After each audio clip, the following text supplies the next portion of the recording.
ಇಂದು ನಾವು 8ನೇ ತರಗತಿಯ ಆರೋಗ್ಯ ಶಿಕ್ಷಣದಲ್ಲಿ ಮೊದಲನೇ ಅಧ್ಯಾಯಗಳು ಮಾನಸಿಕ ಆರೋಗ್ಯ ಮತ್ತು ಭಾವನೆಗಳ ಬಗ್ಗೆ ಇವತ್ತು ತಿಳ್ಕೊಳ್ತಾ ಹೋಗೋಣ. ಮಕ್ಕಳೇ, ನೀವು ಈಗಾಗಲೇ ದೈಹಿಕ ಶಿಕ್ಷಣದ ಬಗ್ಗೆ ಒಂದಷ್ಟು ಮಾಹಿತಿಗಳನ್ನ ತಿಳ್ಕೊಳ್ತಾ ಬಂದ್ರಿ. ಅಂದ್ರೆ ಆಟೋಟಗಳು, ವ್ಯಾಯಾಮಗಳು ಇವುಗಳನ್ನು ಮಾಡೋದ್ರಿಂದ ಯಾವ ರೀತಿಯಾಗಿ ದೈಹಿಕವಾಗಿ ನಾವು ಆರೋಗ್ಯವನ್ನು ಹೊಂದಬಹುದು ಅಂತಂದ್ಬಿಟ್ಟು ತಿಳ್ಕೊಂಡ್ರಿ. ಅದರ ಈ ದೈಹಿಕ ಶಿಕ್ಷಣದ ಅವಿಭಾಜ್ಯ ಅಂಗವಾಗಿರುವಂತಹ ಆರೋಗ್ಯ ಶಿಕ್ಷಣದ ಬಗ್ಗೆ ನಾವು ಇವತ್ತು ತಿಳ್ಕೊಳ್ತಾ ಹೋಗೋಣ. ಈ ದೈಹಿಕ ಶಿಕ್ಷಣದ ಅವಿಭಾಜ್ಯ ಅಂಗ ಅಂತಾನೆ ಕರೆಸ್ಕೊಳ್ಳುತ್ತೆ ಯಾವುದು ಆರೋಗ್ಯ ಶಿಕ್ಷಣ. ನಾವು ಪ್ರತಿಯೊಂದು ದೈಹಿಕ ಚಟುವಟಿಕೆಗಳನ್ನ ಯಾಕೋಸ್ಕರ ಮಾಡ್ತೀವಪ್ಪ ಅಂತಂದ್ರೆ ನಮ್ಮ ಆರೋಗ್ಯವನ್ನು ವೃದ್ಧಿ ಮಾಡ್ಕೊಳ್ಳಿಕ್ಕೋಸ್ಕರ. ಅದಕ್ಕೋಸ್ಕರನೇ ಈ ದೈಹಿಕ ಶಿಕ್ಷಣ ಮತ್ತು ಆರೋಗ್ಯ ಶಿಕ್ಷಣವನ್ನ ಒಂದು ನಾಣ್ಯದ ಎರಡು ಮುಖಗಳು ಅಂತಾನೆ ಕರೀತೀವಿ. ದೈಹಿಕವಾಗಿ ನಾವು ಆರೋಗ್ಯವಾಗಿರ್ಬೇಕು ಅಂತಂದ್ರೆ ಮಾನಸಿಕ ಆರೋಗ್ಯವೂ ಕೂಡ ಬಹಳ ಮುಖ್ಯ. ಆರೋಗ್ಯ ಶಿಕ್ಷಣ, ದೈಹಿಕ ಶಿಕ್ಷಣ ಎರಡೂ ಕೂಡ ಒಂದೊಂದು ಬಿಟ್ಟಿರಲ್ಲ. ನಾವು ದೈಹಿಕವಾಗಿ ಯಾವ ರೀತಿಯಾಗಿ ದೇಹಕ್ಕೆ ಆರೋಗ್ಯ ಶಿಕ್ಷಣವನ್ನು ಕೊಡ್ತೀವಿ ಅಂದ್ರೆ ವ್ಯಾಯಾಮಗಳನ್ನು ಮಾಡ್ತೀವಿ, ನಮ್ಮ ದೇಹವನ್ನ ಯಾವ ರೀತಿಯಾಗಿ ಸ್ವಾಸ್ಥ್ಯದಿಂದ ಇಟ್ಕೊಳ್ತೀವಿ, ಉಸಿರಾಟದ ಕ್ರಿಯೆಯಿಂದ ನಾವು ಸ್ವಾಸ್ಥ್ಯದಲ್ಲಿ ಇಟ್ಕೊಳ್ತೀವಿ. ಇದರಿಂದ ಮಾತ್ರ ನಾವು ದೀರ್ಘಾಯುಷ್ಯವನ್ನ ಅಂದ್ರೆ ಆರೋಗ್ಯವನ್ನು, ಉತ್ತಮ ಆರೋಗ್ಯವನ್ನು ನಾವು ಪಡೆಯಲಿಕ್ಕೆ ಸಾಧ್ಯ ಆಗುತ್ತೆ. ಅದಕ್ಕೋಸ್ಕರನೇ ದೈಹಿಕ ಶಿಕ್ಷಣ ಮತ್ತು ಆರೋಗ್ಯ ಶಿಕ್ಷಣ ಒಂದನ್ನೊಂದು ಹೊರೆತಾಗಿಲ್ಲ ಅಂತ, ಒಂದನ್ನೊಂದು ಬಿಟ್ಟು ಇರೋದಿಲ್ಲ ಅಂತ, ಒಂದಕ್ಕೊಂದು ಪೂರಕವಾಗಿದೆ ಅಂತ ನಾವು ಹೇಳ್ಬೋದು. ಅಂತಹ ಆರೋಗ್ಯ ಶಿಕ್ಷಣದ ಬಗ್ಗೆ, ಆರೋಗ್ಯ ಶಿಕ್ಷಣದಲ್ಲಿ ಮಾನಸಿಕ ಆರೋಗ್ಯ ಮತ್ತು ಭಾವನೆಗಳು, ಇದ್ರ ಬಗ್ಗೆ ನಾವು ಇವತ್ತು ತಿಳ್ಕೊಳ್ತಾ ಹೋಗೋಣ. ಮಕ್ಕಳೇ, ನಿಮ್ಗೆ ಈಗಾಗಲೇ ತಿಳಿದಿದೆ, ದೇಹ ಆರೋಗ್ಯವಾಗಿದ್ರೆ ಅಷ್ಟೇ ಸಾಕು, ನಮ್ಮ ಮನಸ್ಸು ಕೂಡ ಆರೋಗ್ಯವಾಗಿರ್ಬೇಕು. ದೇಹ ಆರೋಗ್ಯವಾಗಿದ್ರೆ ನಾವು ದೇಹಕ್ಕೆ ಆರೋಗ್ಯವನ್ನು ಕಾಪಾಡ್ಕೋಬೇಕು ಅಂತಂದ್ರೆ ನಾವು ವ್ಯಾಯಾಮಗಳನ್ನ ಮಾಡ್ತೀವಿ, ಚಟುವಟಿಕೆಗಳಿಂದ ಕೂಡಿರ್ತೀವಿ, ಕ್ರಿಯಾಶೀಲವಾಗಿರ್ತೀವಿ. ಆಗ ನಮ್ಮ ದೇಹ ಆರೋಗ್ಯವನ್ನು ಪಡ್ಕೊಳ್ಳುತ್ತೆ. ಅದೇ ರೀತಿಯಾಗಿ ನಮ್ಮ ಮನಸ್ಸು ಕೂಡ ಆರೋಗ್ಯವಾಗಿರ್ಬೇಕಾಗುತ್ತೆ. ನಮಗೆ ದೈಹಿಕ ಆರೋಗ್ಯ ಎಷ್ಟು ಮುಖ್ಯವೋ ಮಾನಸಿಕ ಆರೋಗ್ಯವೂ ಕೂಡ ತುಂಬಾನೇ ಮುಖ್ಯ ಆಗುತ್ತೆ. ಯಾಕಪ್ಪ ಅಂತಂದ್ರೆ ಇವತ್ತಿನ ಒಂದು ಜನಮಾನಗಳನ್ನ ನೋಡಿದಾಗ, ಅಂದ್ರೆ ಜನಗಳನ್ನ, ಈ ಪ್ರಜೆಗಳನ್ನ ನೋಡಿದಾಗ ಏನಾಗುತ್ತಪ್ಪ ಅಂತಂದ್ರೆ ದಿನನಿತ್ಯ ಒತ್ತಡದ ಜೀವನ ಮಕ್ಕಳಲ್ಲಿ ಅಥವಾ ಪ್ರಜೆಗಳ ಜನಗಳಲ್ಲಿ ಏನಾಗಿದೆ, ಒತ್ತಡ ಜಾಸ್ತಿ ಆಗ್ತಾ ಇದೆ. ಅವರಲ್ಲಿ ತಾಳ್ಮೆಯಿಂದ ಯೋಚನೆ ಮಾಡುವಂತಹ ಶಕ್ತಿ ಕಡಿಮೆ ಆಗ್ತಾ ಇದೆ. ಆತುರದಲ್ಲಿ ತಪ್ಪು ನಿರ್ಧಾರಗಳನ್ನ ಹೆಚ್ಚಾಗಿ ತಗೊಳ್ತಾ ಇದ್ದಾರೆ. ಇದರಿಂದಲೇ ಹೆಚ್ಚಾಗಿ ಮನಸ್ಸಿಗೆ ಸಂಬಂಧಪಟ್ಟಂತಹ ಕಾಯಿಲೆಗಳು, ದೀರ್ಘಾವಧಿಯ ಕಾಯಿಲೆಗಳು ಬರ್ತಾ ಇದೆ. ಇದರಿಂದ ಅವರು ಕೆಟ್ಟ ಚಟಗಳಿಗೆ ದಾಸರಾಗಿ ತಮ್ಮ ಕೆಟ್ಟ ಜನಗಳ ಸಹವಾಸವನ್ನ ಮಾಡಿ ತಮ್ಮ ಆರೋಗ್ಯವನ್ನ ಹಾಳು ಮಾಡ್ಕೊಳ್ತಾ ಇದ್ದಾರೆ. ಮಾನಸಿಕ ಆರೋಗ್ಯ ಸಮತೋಲನದಲ್ಲಿ ಇರದೇ ಹೋದ್ರೆ ದೈಹಿಕ ಆರೋಗ್ಯವು ಆಟೋಮೆಟಿಕ್ ಆಗಿ ಹಾಳಾಗ್ತಾ ಹೋಗುತ್ತೆ.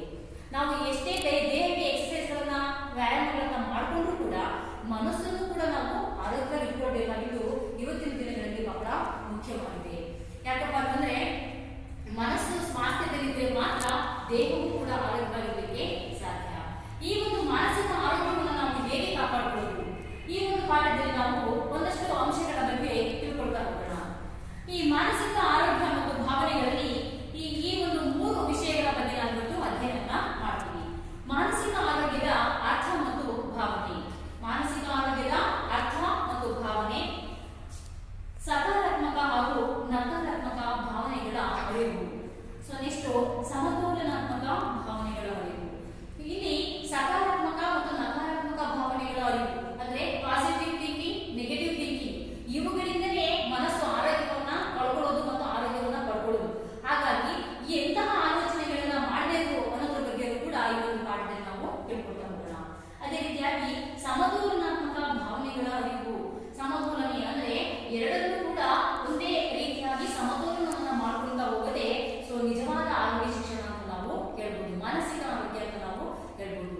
ಈ ಒಂದು ಅಂಶಗಳ ಬಗ್ಗೆ ನಾವು ಇವಾಗ ತಿಳ್ಕೊಳ್ತಾ ಹೋಗೋಣ. ಮೊದಲನೇ ಅಂಶಗಳು ಮಾನಸಿಕ ಆರೋಗ್ಯದ ಅರ್ಥ ಮತ್ತು ಮಹತ್ವ.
ಸೊ ಏನು ಇಂದಿನ ಪೂರ್ವಿಕರನ್ನ ನಾವು ನೋಡಿದಾಗ ಅವರು ಬಹಳ ವರ್ಷಗಳ ಕಾಲ ಬದುಕಿದ್ರು ಮಕ್ಕಳ. ಅವರ ಸರಾಸರಿ ಆಯಸ್ಸು 100 ವರ್ಷಗಳಿಗಿಂತಲೂ ಹೆಚ್ಚಾಗಿರ್ತಿತ್ತು. ಇವತ್ತಿನ ದಿನಮಾನಗಳಲ್ಲಿ ನಾವು ನೋಡೋದಾದ್ರೆ 50 ವರ್ಷ ಆಗಿದೆ ಅಂತಂದ್ರೆ ನಮ್ಗಾಗಲೇ ವಯಸ್ಸಾಗಿದೆಯೋ, ಇಲ್ಲದಷ್ಟು ಕಾಯಿಲೆಗಳು ಬರ್ತಾ ಇದೆ. ಏನು ಶುಗರ್ ಇರ್ಬೋದು, BP ಇರ್ಬೋದು, ಸೊ ಬೇರೆ ಬೇರೆ ಇತರ ಕಾಯಿಲೆಗಳು, ಅಸ್ತಮ ಮತ್ತೊಂದು ಈ ತರ ಹಲವಾರು ಕಾಯಿಲೆಗಳನ್ನು ನಾವು ನರಳೋದನ್ನು ನಾವು ನೋಡ್ತೀವಿ ಜನಗಳಲ್ಲಿ. ಸೊ ಈ ರೀತಿಯ ಇಂತಹ ಕಾಯಿಲೆಗಳು ಯಾಕೆ ಇತ್ತೀಚಿನ ದಿನಗಳಲ್ಲಿ ಬರ್ತಾ ಇದೆಯಪ್ಪ ಅಂತಂದ್ರೆ ಅವರ ಜೀವನ ಶೈಲಿಯಿಂದ ನಾವು ಹೇಳ್ಬೋದು. ಹಿಂದಿನ ಕಾಲದಲ್ಲಿ ಮಿಷನರಿಗಳು ಕಡಿಮೆ ಇರ್ತಿತ್ತು. ಹಾಗಾಗಿ ಪ್ರತಿಯೊಬ್ಬರು ಕೂಡ ಅವರ ಒಂದು ಕೆಲಸ ಕಾರ್ಯಗಳನ್ನ ಮಾಡ್ಕೊಳ್ಳಿಕ್ಕೆ ಯಾರನ್ನು ಅವಲಂಬನೆ ಮಾಡ್ತಾ ಇರಲಿಲ್ಲ. ಮಿಷನ್ಗಳ ಮೊರೆ ಹೋಗ್ತಾ ಇರಲಿಲ್ಲ. ಅವ್ರೇನ್ ಮಾಡ್ತಿದ್ರು, ತಾನೇ ಶ್ರಮ ವಹಿಸಿ ಹೊಲದಲ್ಲಿರ್ಬೋದು ಅಥವಾ ಪಶು ಸಂಗೋಪನೆ ಇರ್ಬೋದು, ಯಾವುದೇ ಕೆಲಸ ಅಥವಾ ಗೌರ್ಮೆಂಟ್ ನೌಕರಿ ಇರ್ಬೋದು, ಆ ಕೆಲಸದಲ್ಲಿ ಅವರು ತೊಡಗಿಸ್ಕೊಳ್ತಿದ್ರು. ಸಂಪೂರ್ಣವಾಗಿ ಅವರನ್ನು ಅವರು ಕಾರ್ಯಪ್ರವೃತ್ತರನ್ನಾಗಿ ಮಾಡ್ಕೊಳ್ತಾ ಇದ್ರು.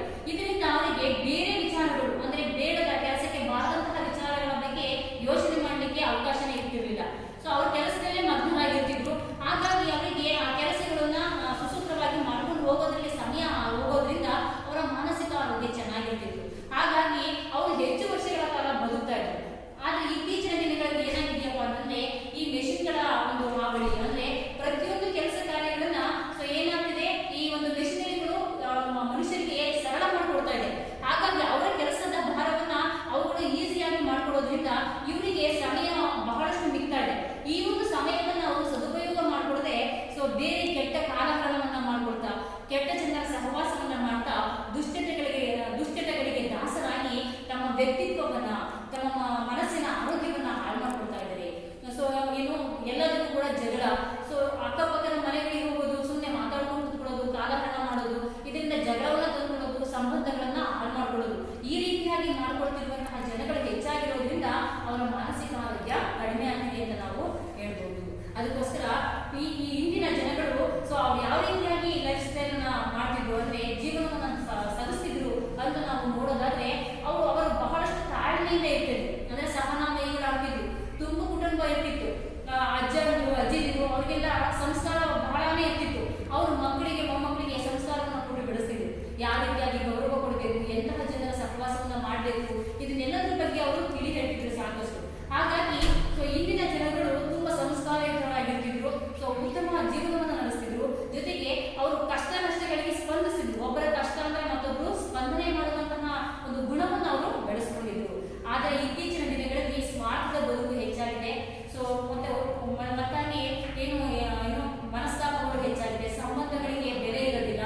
ಅಂದ್ರೆ ಸಂಬಂಧಗಳನ್ನ ಬೇಗನೆ ಅವರು ಏನ್ ಮಾಡ್ತಾರೆ, ಅದರ ಮೌಲ್ಯ ಗೊತ್ತಿರೋದಿಲ್ಲ. ಸಂಬಂಧಗಳನ್ನ ಕಳ್ಕೊಳ್ಳೋದಕ್ಕೆ ಹೆಚ್ಚಾಗಿ ಅವರು ಅವನಿಸ್ತಾ ಇರ್ತಾರೆ. ಇಂತಹ ಒಂದು ಜನಗಳ ಭಾವನೆಗಳು ಬದಲಾಗಲಿಕ್ಕೆ ಕಾರಣನೇ ಸೊ ಏನು ಒಳ್ಳೆಯ ಚಿಂತನೆಗಳನ್ನ ಮಾಡದೇ ಇರೋದು ಅಂತ ನಾವು ಹೇಳ್ಬೋದು. ಸೊ ಹೀಗೆ ನಿರಂತರವಾಗಿ ಬದಲಾಗುತ್ತಿರುವಂತಹ ಪರಿಸರಕ್ಕೆ ತಕ್ಕಂತೆ ತನ್ನನ್ನು ತಾನು ಮಾರ್ಪಾಡು ಮಾಡಿಕೊಂಡು ಹಾಗೂ ತನ್ನ ಕೆಲಸ ಕಾರ್ಯಗಳನ್ನ ಸುಸೂತ್ರವಾಗಿ ಮಾಡಿಕೊಂಡು ಹೋಗೋದಕ್ಕೆ ಜೊತೆಗೆ ಹೊಂದಾಣಿಕೆಯ ಜೀವನ ಸಾಗಿಸುವುದು ಇಂದಿನ ಜೀವನದ ಗುರಿ. ಈ ಗುರಿಗೂ ನೆರವೇರಬೇಕಾದ್ರೆ ನಮ್ಮ ವ್ಯಕ್ತಿತ್ವವು ಐಕ್ಯತೆಯಿಂದಲೂ ಹಾಗೂ ಸಮತೋಲನೆಯಿಂದಲೂ ಕೂಡಿರಬೇಕು. ಈ ಒಂದು ಗುರಿ ಅಂದ್ರೆ ನಮ್ಮ ಕೆಲಸವನ್ನು ನಾವು ಸುಸೂತ್ರವಾಗಿ ಮಾಡ್ಕೊಂಡು ಹೋಗ್ಬೇಕು ಅಂತಂದ್ರೆ ನಮ್ಮ ವ್ಯಕ್ತಿತ್ವ ಹೇಗಿರ್ಬೇಕು, ಸೊ ಐಕ್ಯತೆಯಿಂದ ಕೂಡಿರ್ಬೇಕು. ಇದು ಬಹಳ ಮುಖ್ಯ ಮಕ್ಕಳ. ಐಕ್ಯತೆಯಲ್ಲಿ ಏನಪ್ಪ ಅಂದ್ರೆ ಏಕಾಗ್ರತೆ ಅಂತ ಹೇಳ್ಬೋದು. ಅಂದ್ರೆ ಮನಸ್ಸು ಚಂಚಲವಾಗಿರಬಾರ್ದು. ಯಾವ್ದಾದ್ರು ಒಂದು ಕೆಲಸವನ್ನ ನಾವು ಮಾಡೋದಕ್ಕೆ ತೊಡಗಿದಾಗ ಆ ಒಂದು ಕೆಲಸವೇ ನಾವು ಅನ್ನೋ ತರ ನಾವು ಅದಕ್ಕೆ ಇನ್ವಾಲ್ವ್ಮೆಂಟ್ ಅನ್ನ ಮಾಡ್ಕೋಬೇಕಾಗುತ್ತೆ. ನಮ್ಮನ್ನ ನಾವು ತೊಡಗಿಸ್ಕೋಬೇಕು ಸಂಪೂರ್ಣವಾಗಿ. ಆಗಿದ್ರೆ ಮಾತ್ರ ಆ ಕೆಲಸ ಸುಸೂತ್ರವಾಗಿ ಸಂಪೂರ್ಣವಾಗಿ ಮುಗಿಯುತ್ತೆ.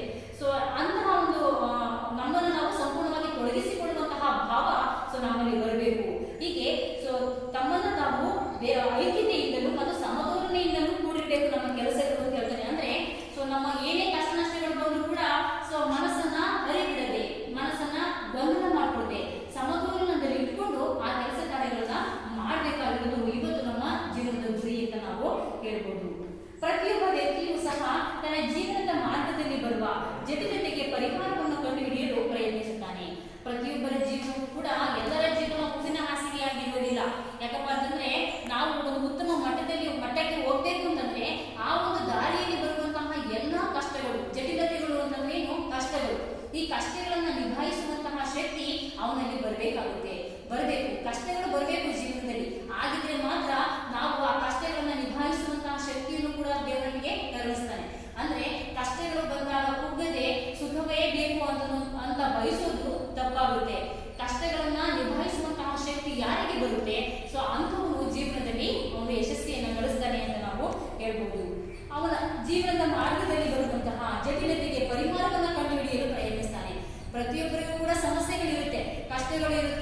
ಸಮಸ್ಯೆಗಳಿರುತ್ತೆ. ಪ್ರತಿಯೊಂದು ಸಮಸ್ಯೆಗೂ ಕೂಡ ಪರಿಹಾರವೂ ಕೂಡ ಇದ್ದೇ ಇರುತ್ತೆ. ಈ ಒಂದು ಪ್ರತಿ ಸಮಸ್ಯೆಗಳಿಗೆ ಪರಿಹಾರಗಳನ್ನ ತಾಳ್ಮೆಯಿಂದ, ತುಂಬಾ ಸಹನೆಯಿಂದ ಹುಡುಕಬೇಕಾಗುತ್ತೆ. ಇಂತಹ ಒಂದು ಸಹನೆಯನ್ನು ಇಟ್ಕೊಂಡು ನಾವು ಸಮಸ್ಯೆಗಳನ್ನ ಪರಿಹರಿಸಿಕೊಳ್ಳಲಿಕ್ಕೆ ಪ್ರಯತ್ನಿಸಬೇಕು. ಈ ಪ್ರಯತ್ನದಲ್ಲಿ ಯಶಸ್ಸು ಅಥವಾ ಅಪಜಯವಾಗಲಿ ಅದು ಅವನ ಪ್ರಯತ್ನದ ಬುನಾದಿಯನ್ನ ಅವಲಂಬಿಸಿರುತ್ತದೆ. ಅಂದ್ರೆ ಯಶಸ್ಸು ಒಂದ್ಸರಿ ಏನಾಗುತ್ತೆ, ಎಲ್ಲಾ ಟೈಮು ಕೂಡ ನಾವು ಮಾಡಿದಂತಹ ಕೆಲಸಗಳು ಸಕ್ಸಸ್ ಆಗೋದಿಲ್ಲ. ನಾವು ಪ್ರಯತ್ನವನ್ನ ಮಾಡ್ತೀವಿ, ಎಷ್ಟು ಎಫರ್ಟ್ ಹಾಕ್ತೀವಿ ಅಷ್ಟು ಫಲಿತಾಂಶವನ್ನು ನಾವು ಪಡ್ಕೋತೀವಿ. ಈಗ ಮಕ್ಕಳು ನಿಮ್ಮ ಎಕ್ಸಾಂಪಲ್ ತಗೊಳ್ಳೋದಾದ್ರೆ, ನೀವು ಏನೋ ಶ್ರದ್ಧೆ ವಹಿಸಿ ಕಷ್ಟಪಟ್ಟು ಓದದೇ ಇದ್ರೆ ನೀವು ಎಕ್ಸಾಮಿನೇಷನ್ ಅಲ್ಲಿ ಒಳ್ಳೆ ಫಲಿತಾಂಶ ಬರಬೇಕು ಅಂತ ಅಂದ್ಬಿಟ್ಟು ನಿರೀಕ್ಷೆ ಮಾಡೋದ್ರಲ್ಲಿ ಅರ್ಥನೇ ಇರೋದಿಲ್ಲ. ನೀವು ಎಷ್ಟು ಎಫರ್ಟ್ ಅನ್ನ ಹಾಕ್ತೀರಾ, ಎಷ್ಟು ಪ್ರಯತ್ನವನ್ನ ಮಾಡ್ತೀರಾ, ಅಷ್ಟು ನೀವು ಫಲಿತಾಂಶವನ್ನ ನಿರೀಕ್ಷೆ ಮಾಡಬಹುದು. ಕೆಲವೊಮ್ಮೆ ಏನಾಗುತ್ತೆ, ಪ್ರಯತ್ನ ಮಾಡಿದ್ರು ಕೂಡ ನಾವು ಫೇಲ್ಯೂರ್ ಆಗುವಂತಹ ಚಾನ್ಸಸ್ ಹೆಚ್ಚಾಗಿರುತ್ತೆ. ಸೊ ಆ ಒಂದು ಸಂದರ್ಭದಲ್ಲಿ ಆ ಫೇಲ್ಯೂರ್ ಆಗ್ಲಿಕ್ಕೆ ಅಂದ್ರೆ ನಾವು ವಿಫಲರಾಗ್ಲಿಕ್ಕೆ ಏನು ಕಾರಣ, ನಾನು ಏನು ತಪ್ಪು ಮಾಡಿದೆ, ಎಲ್ಲಿ ಎಡವಿದೆ ಅನ್ನೋದನ್ನ ನಾವು ಮನವರಿಕೆಯನ್ನ ಮಾಡಿಕೊಂಡು ಆ ತಪ್ಪುಗಳು ಮತ್ತೆ ಪುನಃ ಮರುಕಳಿಸದಂತೆ ತಿದ್ದುಕೊಂಡು ಆ ಪ್ರಯತ್ನವನ್ನ ಮುಂದುವರಿಸಿದ್ದೆ ಆದಲ್ಲಿ ನಾವು ಸಕ್ಸಸ್ ಅನ್ನ ಪಡ್ಕೋಬಹುದು. ನಮ್ಮ ಜೀವನದ ಹಾದಿಯಲ್ಲಿ ಬರುವಂತಹ ಕಷ್ಟಗಳನ್ನ ನಿಭಾಯಿಸಬಹುದು, ಆ ಸಮಸ್ಯೆಗಳಿಗೆ ಪರಿಹಾರವನ್ನ ಕಂಡುಕೊಳ್ಬಹುದು ಅಂತ ನಾವು ಹೇಳ್ಬೋದು. ತನ್ನ ಪ್ರಯತ್ನದಲ್ಲಿ ಅಪಜಯ ಅಥವಾ ಯಶಸ್ವಿಯಾಗದಿದ್ದಾಗ ಅವನಲ್ಲಿ ಆಶಾಭಂಗ ಉಂಟಾಗ್ತದೆ. ಸೊ ಯಾವಾಗ ನಮ್ಮ ಮಾನಸಿಕ ಆರೋಗ್ಯ ಹಾಳಾಗುತ್ತೆ ಗೊತ್ತಾ ನಿಮ್ಗೆ, ನಾವು ಅಂದ್ಕೊಂಡಿದ್ದೆಲ್ಲ ಆಗ್ತಾ ಹೋದ್ರೆ ಮನಸ್ಸು ಆರೋಗ್ಯವಾಗಿರುತ್ತೆ. ಆದ್ರೆ ನಾವು ಅಂದ್ಕೊಂಡಿದ್ದಕ್ಕಿಂತ ವ್ಯತಿರಿಕ್ತವಾಗಿ ಆದಾಗ, ಅಂದ್ರೆ ಅದು ಬೇರೆ ರೀತಿಯಲ್ಲಿ ಆದಾಗ, ಅಂದ್ರೆ ನಾವೇನು ಅಂದ್ಕೊಂಡಿರ್ತೀವಿ, ನಾನು ಈ ವರ್ಷ ಎಕ್ಸಾಮಿನೇಷನ್ ಅಲ್ಲಿ ಪಾಸ್ ಆಗ್ತೀನಿ, ನಾನು ಎಫರ್ಟ್ ಹಾಕಿದ್ದೀನಿ ಅಂತ ನಾನು ಅಂದ್ಕೊಂಡಿರ್ತೀನಿ. ಅದು ಯಾವುದೋ ಒಂದು ಸಬ್ಜೆಕ್ಟ್ ಕೈ ಕೊಟ್ಟಾಗ ಅಥವಾ ನಾನು ಫೇಲ್ಯೂರ್ ಆದಾಗ ಸೊ ನಮ್ಮ ಮಾನಸಿಕ ಆರೋಗ್ಯ ಏನಾಗುತ್ತೆ, ಅವಾಗ ಇಂಬ್ಯಾಲೆನ್ಸ್ ಆಗುತ್ತೆ, ಅಸಮತೋಲನವನ್ನ ಮಾನಸಿಕ ಆರೋಗ್ಯ ಹೊಂದುತ್ತೆ. ಸೊ ಅಂತ ಸಂದರ್ಭದಲ್ಲಿ ನಾವು ಏನ್ ಮಾಡಬೇಕು ಅಂತಂದ್ರೆ, ಈ ರೀತಿಯಾದ ಇಂತಹ ಸ್ಥಿತಿಯು ವ್ಯಕ್ತಿಯಲ್ಲಿ ಮಾನಸಿಕ ಅಸಮತೋಲನಕ್ಕೆ ಕಾರಣವಾಗ್ತದೆ. ಮನಸ್ಸಿನ ಆರೋಗ್ಯದ ಮೇಲೆ ಪ್ರತಿಕೂಲ ಪ್ರಭಾವವನ್ನ ಬೀರಿ ಅನ್ಯ ಮನಸ್ಕ ವ್ಯಕ್ತಿತ್ವ ನಿರ್ಮಾಣವಾಗ್ತದೆ. ಆಗ ಅವನಲ್ಲಿ ಆಸಕ್ತಿ ಸ್ವಲ್ಪ ಕುಂದುತ್ತೆ. ಸೊ ಅದಕ್ಕೆ ನಾವು ಹೇಳ್ತೀವಿ ಇದರಲ್ಲಿ ಸಕಾರಾತ್ಮಕ ಮತ್ತು ನಕಾರಾತ್ಮಕ ಭಾವನೆಗಳು ಅಂತಂದ್ಬಿಟ್ಟು. ಅಂದ್ರೆ ನಾವು ಯಾಕೆ ಈ ಒಂದು ಸಮಸ್ಯೆಯಿಂದ ಹೊರ ಬರ್ಲಿಕ್ಕೆ ಆಗ್ಲಿಲ್ಲ, ನಾವು ಎಲ್ಲಿ ಈ ಒಂದು ಸಮಸ್ಯೆಯನ್ನ ಪರಿಹರಿಸಿಕೊಳ್ಳಿಕ್ಕೆ ಸೊ ಎಲ್ಲಿ ನಾವು ವಿಫಲರಾಗಿ ಆ ಒಂದು ದಾರಿಯಲ್ಲಿ ನಾವು ಸಾಗಬೇಕಾದ್ರೆ ನಾವು ಏನ್ ತಪ್ಪನ್ನ ಮಾಡಿದ್ವಿ ಅದನ್ನ ಸೊ ಮರುಕಳಿಸದಂತೆ ತಿದ್ದುಕೊಳ್ಳೋದೇ ಸೊ ನಿಜವಾದ ಜೀವನ ಅಂತ ನಾವು ಹೇಳ್ಬಹುದು. ಸೊ ಇಂತಹ ಸಂದರ್ಭದಲ್ಲಿ ಮಾನಸಿಕ ಅಸಮತೋಲನ ಉಂಟಾಗುತ್ತೆ. ಈ ರೀತಿಯಾಗಿ ನಮ್ಮ ಮನಸ್ಸನ್ನ ಆರೋಗ್ಯವಾಗಿ ಇಟ್ಕೋಬೇಕು ಅಂತಂದಾಗ ನಾವು ಆಗ ಒಂದಷ್ಟು ಸಮಯ ಕುಳಿತು ಬಿಟ್ಟು ಏನ್ ಮಾಡ್ಬೇಕು, ಸೊ ನಾನು ಏನ್ ತಪ್ಪು ಮಾಡಿದೆ ಅದನ್ನ ಹೇಗೆ ನಾನು ಪುನಃ ಮರುಕಳಿಸದಂತೆ ನೋಡ್ಕೋಬೇಕು ಅಂದ್ಬಿಟ್ಟು ಯೋಚನೆಯನ್ನ ಮಾಡಿಕೊಂಡು ಸರಿದಾರಿಯಲ್ಲಿ ಹೋಗುವಂಥದ್ದು. ಮತ್ತೆ ಇನ್ನೂ ಹೆಚ್ಚು ಎಫರ್ಟ್ ಅನ್ನು ಹಾಕಿ ಪ್ರಯತ್ನವನ್ನ ಮಾಡಿ ನಾವು ಸಕ್ಸಸ್ ಆದಾಗ ಸೊ ನಮ್ಮ ಮಾನಸಿಕ ಆರೋಗ್ಯ ಕೂಡ ಸಕ್ಸಸ್ ಆಗುತ್ತೆ, ಅಂದ್ರೆ ಉತ್ತಮವಾಗುತ್ತೆ ಅಂತ ನಾವು ಹೇಳ್ಬೋದು. ಅಂದ್ರೆ ಮಾನಸಿಕ ಆರೋಗ್ಯ ನಮಗೆ ಯಾವಾಗ ಹಾಳಾಗುತ್ತಪ್ಪ ಅಂತಂದ್ರೆ ನಮ್ಮ ಸೊ ಯೋಜನೆಗಳು ವಿಫಲವಾದಾಗ, ಸೊ ಆಗ ಏನಾಗುತ್ತೆ, ಮನಸ್ಸಿನಲ್ಲಿ ಅಸಮತೋಲನೆ ಉಂಟಾಗುತ್ತೆ. ನಮ್ಮ ವ್ಯಕ್ತಿತ್ವದಲ್ಲಿ ನಾವು ಯೋಚನೆ ಮಾಡುವಂತಹ ಇದು ಬೇರೆ ತರ ಅಂದ್ರೆ ವಿಭಿನ್ನವಾಗುತ್ತೆ. ಸೊ ಅವಾಗ ನಾವು ಆದಷ್ಟು ಕೂಡ ಚಂಚಲವಾಗಿ ಮಾಡಿಕೊಳ್ಳದೆ ಸಮಾಧಾನವಾಗಿ ವ್ಯವಧಾನವಾಗಿ ಕುಳಿತು ಸೊ ನಾವು ಮಾಡಿದಂತಹ ತಪ್ಪುಗಳು ಮರುಕಳಿಸದಂತೆ ನೋಡಿಕೊಂಡು ಆ ಒಂದು ಸಕ್ಸಸ್ ಆಗುವಂತಹ ದಾರಿಯಲ್ಲಿ ಸಾಗಿದಾಗ ಸೊ ನಮ್ಮ ಮನಸ್ಸಿನ ಆರೋಗ್ಯ ಕೂಡ ಹೆಚ್ಚಾಗ್ತಾ ಹೋಗುತ್ತೆ ಅಂತ ನಾವು ಹೇಳ್ಬೋದು. ಸೊ ಈಗ ಮುಂದುವರೆದಂತೆ ನಾವು ನೋಡೋಣ. ಇಂದಿನ ದಿನಗಳಲ್ಲಿ ವ್ಯಕ್ತಿಗೆ ದೈಹಿಕ ಆರೋಗ್ಯ ಎಷ್ಟು ಮುಖ್ಯವೋ ಮಾನಸಿಕ ಆರೋಗ್ಯವೂ ಕೂಡ ಅಷ್ಟೇ ಮುಖ್ಯ. ದೈಹಿಕ ಆರೋಗ್ಯದ ನಮಗೆ ಹೇಳಿದೆ ನಿಮಗೆ, ದೈಹಿಕ ಆರೋಗ್ಯ ಮತ್ತು ಮಾನಸಿಕ ಆರೋಗ್ಯ ಎರಡೂ ಕೂಡ ಒಂದು ನಾಣ್ಯದ ಎರಡು ಮುಖಗಳಿದ್ದಂತೆ. ಯಾಕಪ್ಪ ಅಂದ್ರೆ ದೇಹ ಆರೋಗ್ಯವಾಗಿರ್ಬೇಕು ಅಂತಂದ್ರೆ ನಮ್ಮ ಮನಸ್ಸು ಮುಖ್ಯವಾಗಿ ಆರೋಗ್ಯವಾಗಿರ್ಬೇಕು. ಯಾರ ಮನಸ್ಸು ತುಂಬಾ ಸಮೃದ್ಧವಾಗಿ ಐಕ್ಯತೆಯಿಂದ ಕೂಡಿರುತ್ತೋ, ಸಮತೋಲನೆಯಿಂದ ಕೂಡಿರುತ್ತೋ, ಉತ್ತಮ ಚಿಂತನೆಗಳನ್ನ ಮಾಡುತ್ತೋ, ಯಾವಾಗಲೂ ಕೂಡ ಕ್ರಿಯಾಶೀಲವಾಗಿರುತ್ತೋ, ಸೊ ಅಂದ್ರೆ ನಮ್ಮನ್ನ ನಾವು ಕ್ರಿಯಾಶೀಲವಾಗಿ ತೊಡಗಿಸ್ಕೊಂಡಾಗ ನಮ್ಮ ಮನಸ್ಸಿಗೆ ಬೇರೆ ಯೋಚನೆಗಳು ಬರೋದಿಲ್ಲ. ಹಾಗಾಗಿ ನಾವು ಯಾವುದಾದ್ರೂ ಒಂದು ಕೆಲಸದಲ್ಲಿ ಇಷ್ಟಪಟ್ಟ ಕೆಲಸವನ್ನ ಮಾಡಬೇಕು, ಅವಾಗ ಕ್ರಿಯಾಶೀಲವಾಗಿರ್ಬೇಕು, ಆಕ್ಟಿವ್ ಆಗಿರ್ಬೇಕು ನಾವು. ಆಗ ಬೇರೆ ಕೆಟ್ಟ ಯೋಚನೆಗಳು ನಮ್ಮ ಮನಸ್ಸಿಗೆ ಬರೋದೇ ಇಲ್ಲ. ಆ ಕೆಲಸವನ್ನ ಇಷ್ಟಪಟ್ಟು ಮಾಡ್ತೀವಿ, ಸೊ ಆ ಕೆಲಸ ಸಕ್ಸಸ್ ಆಗುತ್ತೆ, ನಮ್ಮ ಮನಸ್ಸಿಗೆ ಸೊ ಉಲ್ಲಾಸ ಬರುತ್ತೆ, ಆಗ ಮಾನಸಿಕ ಆರೋಗ್ಯ ಹೆಚ್ಚಾಗ್ತಾ ಹೋಗುತ್ತೆ. ಸೊ ಹೀಗೆ ಇಂದಿನ ದಿನಗಳಲ್ಲಿ ವ್ಯಕ್ತಿಗೆ ದೈಹಿಕ ಆರೋಗ್ಯ ಎಷ್ಟು ಮುಖ್ಯವೋ ಮಾನಸಿಕ ಆರೋಗ್ಯವೂ ಕೂಡ ಅಷ್ಟೇ ಮುಖ್ಯ. ಮಾನಸಿಕ ರೋಗ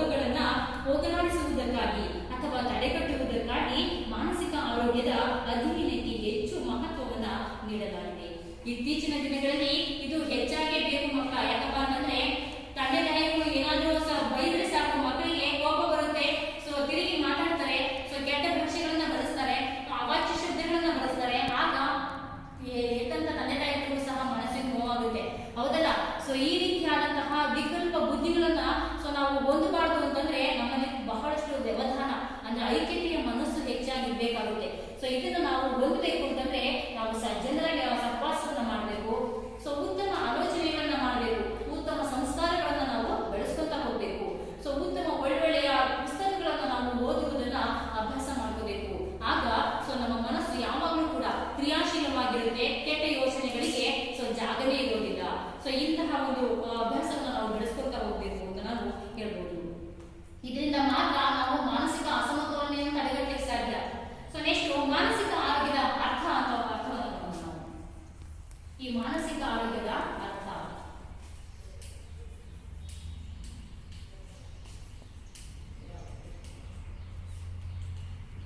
ಏನು? ಮಾನಸಿಕ ಆರೋಗ್ಯ ಅಂತಂದ್ರೆ ವಿಶ್ವ ಆರೋಗ್ಯ ಸಂಸ್ಥೆಯ ಪ್ರಕಾರ, ವಿಶ್ವ ಆರೋಗ್ಯ ಸಂಸ್ಥೆ ಯಾವುದು? WHO, ವರ್ಲ್ಡ್ ಹೆಲ್ತ್ ಆರ್ಗನೈಸೇಷನ್, ಹೌದಲ್ವಾ? ಸೊ ನಮ್ಮ ಆರೋಗ್ಯ ಇದ್ರ ಬಗ್ಗೆ ಇದೇ ಸರ್ಟಿಫಿಕೇಟ್ ಕೊಡೋದು, ಹೌದಲ್ಲ? ವರ್ಲ್ಡ್ ಹೆಲ್ತ್ ಆರ್ಗನೈಸೇಷನ್, ವಿಶ್ವ ಆರೋಗ್ಯ ಸಂಸ್ಥೆಯ ಪ್ರಕಾರ ಮಾನಸಿಕ ಆರೋಗ್ಯ ಅಂತಂದ್ರೆ ವ್ಯಕ್ತಿಯು ಕ್ಷೇಮಕರನಾಗಿದ್ದು ಅಂತಂದ್ರೆ ಅವನು ದೈಹಿಕವಾದ ಸ್ವಾಸ್ಥ್ಯವನ್ನ ಹೊಂದಿರಬೇಕು, ಮಾನಸಿಕವಾದ ಕೂಡ ಅವನು ಉಲ್ಲಾಸಭರಿತನಾಗಿರ್ಬೇಕು, ಸ್ವಾಸ್ಥ್ಯವನ್ನ ಹೊಂದಿರಬೇಕು, ಕ್ಷೇಮಕರವಾಗಿದ್ದು ತನ್ನ ಸಾಮರ್ಥ್ಯಗಳನ್ನು ಅರಿತುಕೊಂಡು ಜೀವನದ ಸಾಮಾನ್ಯ ಒತ್ತಡಗಳನ್ನು ನಿಭಾಯಿಸಿ ಲಾಭದಾಯಕವಾಗಿ ಕಾರ್ಯನಿರ್ವಹಿಸುತ್ತಾ ತನ್ನ ಸಮಾಜಕ್ಕೆ ಕೊಡುಗೆಯನ್ನು ನೀಡುವ ಸ್ಥಿತಿಯನ್ನ ಹೊಂದಿರುವುದಾಗಿದೆ. ಅಂದ್ರೆ ವಿಶ್ವ ಆರೋಗ್ಯ ಸಂಸ್ಥೆ ಏನು WHO ಏನ್ ಹೇಳುತ್ತಪ್ಪ ಅಂತಂದ್ರೆ, ವರ್ಲ್ಡ್ ಹೆಲ್ತ್ ಆರ್ಗನೈಸೇಷನ್ ಏನ್ ಹೇಳುತ್ತೆ ಈ ಮಾನಸಿಕ ಆರೋಗ್ಯ ಅಂತಂದ್ರೆ, ಸೊ ಈ ಇದರ ಪ್ರಕಾರ ಮಾನಸಿಕ ಆರೋಗ್ಯವೆಂದರೆ ವ್ಯಕ್ತಿಯು ಕ್ಷೇಮಕರವಾಗಿದ್ದು ಅವನು ಸೊ ಕ್ಷೇಮವಾಗಿರ್ಬೇಕು. ಅಂದ್ರೆ ಯಾವುದೇ ವಿಚಾರವನ್ನ ತಕ್ಷಣಕ್ಕೆ ಅವನು ರಿಯಾಕ್ಟ್ ಮಾಡಬಾರ್ದು. ಅಂದ್ರೆ ಏನು ವಿಚಾರ ಯಾವ್ದಾದ್ರು ವಿಚಾರವನ್ನ ಫಸ್ಟ್ ಕೇಳಿದಾಗ, ನಾವು ಯಾವ್ದಾದ್ರು ವಿಷಯವನ್ನ ಕೇಳಿದಾಗ ತಕ್ಷಣಕ್ಕೆ ನಾವು ಪ್ರತಿಕ್ರಿಯಿಸಬಾರ್ದು. ಒಂದಷ್ಟು ಸಮಯಾವಕಾಶ ಏನು ಮಾತಿನ ಒಳಾರ್ಥ ಏನು ನಾವು ಅರ್ಥ ಮಾಡ್ಕೋಬೇಕು. ಅರ್ಥ ಆಯ್ತಲ್ಲ? ನಂತರ ನಾವು ರಿಯಾಕ್ಟ್ ಅನ್ನ ಮಾಡಬೇಕಾಗುತ್ತೆ. ಕ್ಷೇಮಕರವಾಗಿದ್ದು ತನ್ನ ಸಾಮರ್ಥ್ಯಗಳನ್ನ ಅರಿತುಕೊಂಡು, ಈಗ ಹೊರೆಯನ್ನ ಹೊತ್ಕೊಂಡ್ರೆ ಏನಾಗುತ್ತೆ? ನಮಗೆ ಟೆನ್ಷನ್ ಅಂದ್ರೆ ಒತ್ತಡ ಜಾಸ್ತಿ ಆಗುತ್ತೆ. ಎಷ್ಟು ಕೆಲಸ ಮಾಡ್ಲಿಕ್ಕಾಗುತ್ತೋ ಅಷ್ಟು ಕೆಲಸವನ್ನ ಮಾಡೋಣ. ಅದಕ್ಕೂ ಹೆಚ್ಚು ಹೊರೆಯಾದಾಗ ಸಮಾಧಾನವಾಗಿ ಕೂತ್ಕೊಂಡು ನನಗೆ ಮಾಡಕ್ಕಾಗಲ್ಲ ಅಥವಾ ಮತ್ತೊಂದೇನೋ ಹಾರ್ಶ್ ಆಗಿ ಅವರಿಗೆ ಮನಸ್ಸಿಗೆ ನೋವಾಗೋ ಹಾಗೆ ಅಥವಾ ಅವರು ನಮಗೆ ಸೆಟ್ ಮಾಡ್ಕೊಳ್ಳೋ ಹಾಗೆ ನಾವು ಪ್ರತಿಕ್ರಿಯಿಸೋದ್ರ ಬದಲಾಗಿ, ಸೊ ನನಗೆ ಎಷ್ಟು ಕೆಲಸ ನಾನು ಬೆಳಗಿಂದ ಇಷ್ಟವರೆಗೂ ಅವಧಿಯಲ್ಲಿ ಎಷ್ಟು ಕೆಲಸ ಮಾಡಬಹುದು, ಇದಕ್ಕೂ ಹೆಚ್ಚಿನ ಕೆಲಸ ನನಗೆ ಕಷ್ಟ ಆಗುತ್ತೆ ಅಂತ ನಾವು ವಿನಮ್ರವಾಗಿ ವಿನಂತಿ ಮಾಡ್ಕೋಬಹುದು. ಅರ್ಥ ಆಯ್ತಲ್ವಾ? ಸೊ ಇದು ಪ್ರತಿಯೊಂದು ಏನೋ ಅಫಿಷಿಯಲ್ಸ್ ಗಳಿಗೆ ಜೊತೆಗೆ ಸೊ ವರ್ಕರ್ಸ್ ಗಳಿಗೆ ಇದ್ದಂತಹ ಒಂದು ಸಾಮಾನ್ಯ ಒಂದು ಕೆಲಸ ಅಂತಾನೆ ಹೇಳ್ಬಹುದು. ಸಾಮಾನ್ಯ ಪ್ರಕ್ರಿಯೆ ಪ್ರತಿನಿತ್ಯ ಆಫೀಸ್ಗಳಲ್ಲಿ ಇರ್ಬಹುದು, ಏನೋ ಅವರು ಹೋಗು ಕೆಲಸ ಮಾಡುವಂತಹ ಸ್ಥಳಗಳಲ್ಲಿ ಹೆರಾಸ್ಮೆಂಟ್ಗಳು ಇರ್ತವೆ, ಹೌದಲ್ಲ? ಅದನ್ನ ನಾವು ಯಾವ ರೀತಿಯಾಗಿ ನಿಭಾಯಿಸ್ಕೊಂಡು ಹೋಗ್ತೀವಿ ಅನ್ನೋದು ಬಹಳ ಮುಖ್ಯ ಆಗುತ್ತೆ. ಅಂದ್ರೆ ನಮ್ಮಲ್ಲಿ ಫಸ್ಟ್ ಮೊದಲನೇದಾಗಿ ವ್ಯವಧಾನ ಇರಬೇಕು, ಜೊತೆಗೆ ನಮ್ಮ ಸಾಮರ್ಥ್ಯ ಎಷ್ಟಿದೆಯೋ ಅಷ್ಟೇ ಕೆಲಸವನ್ನ ನಾವು ಸಂಪೂರ್ಣವಾಗಿ ಮಾಡಬೇಕು. ಅಲ್ಲಿ ಯಾವುದೇ ರೀತಿಯಾಗಿ ಕಳ್ತನ ಮಾಡೋದು, ಕಳ್ತನ ಮೀನ್ಸ್ ಕೆಲಸ ಮಾಡಲಿಕ್ಕೆ ಕೂತ್ಕೊಳ್ಳೋದು, ಕಾಲಹರಣ ಮಾಡೋದು, ಈ ರೀತಿಯಾಗಿ ನಮ್ಮನ್ನು ನಾವು ಪ್ರೊಜೆಕ್ಟ್ ಮಾಡ್ಕೋಬಾರ್ದು. ಸೊ ನಾವು ಏನೋ ಪ್ರಾಮಾಣಿಕವಾಗಿ ಕೆಲಸವನ್ನ ಮಾಡಬೇಕು. ಎಷ್ಟು ಕೆಲಸ ನನ್ನ ಸಾಮರ್ಥ್ಯ ಎಷ್ಟಿದೆ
ಯಾವ್ದಾದ್ರು ಫಂಕ್ಷನ್ಗೆ ಎಲ್ಲಾದ್ರೂ ಹೋದ್ರೆ ಅಲ್ಲಿ ನೋಡ್ಬೇಕು ಆಸೆ ಇದ್ರೂ ಕೂಡ ತಿನ್ನಂಗಿಲ್ಲ.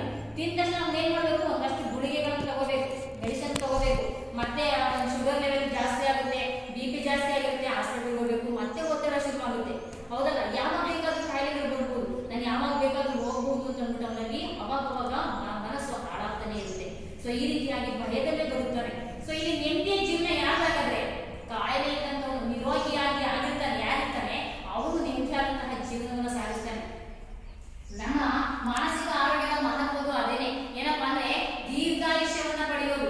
ನಾವು ಹೆಚ್ಚು ವರ್ಷಗಳ ಕಾಲ ಯಾವುದೇ ರೋಗ ರುಜಿನಗಳು ಇಲ್ಲದೆ ಬದುಕೋದೆ ಇವತ್ತು ಅವನು ಬದು ಶ್ರೀಮಂತ ಅಂತ ನಾವು ಹೇಳ್ಬೋದು.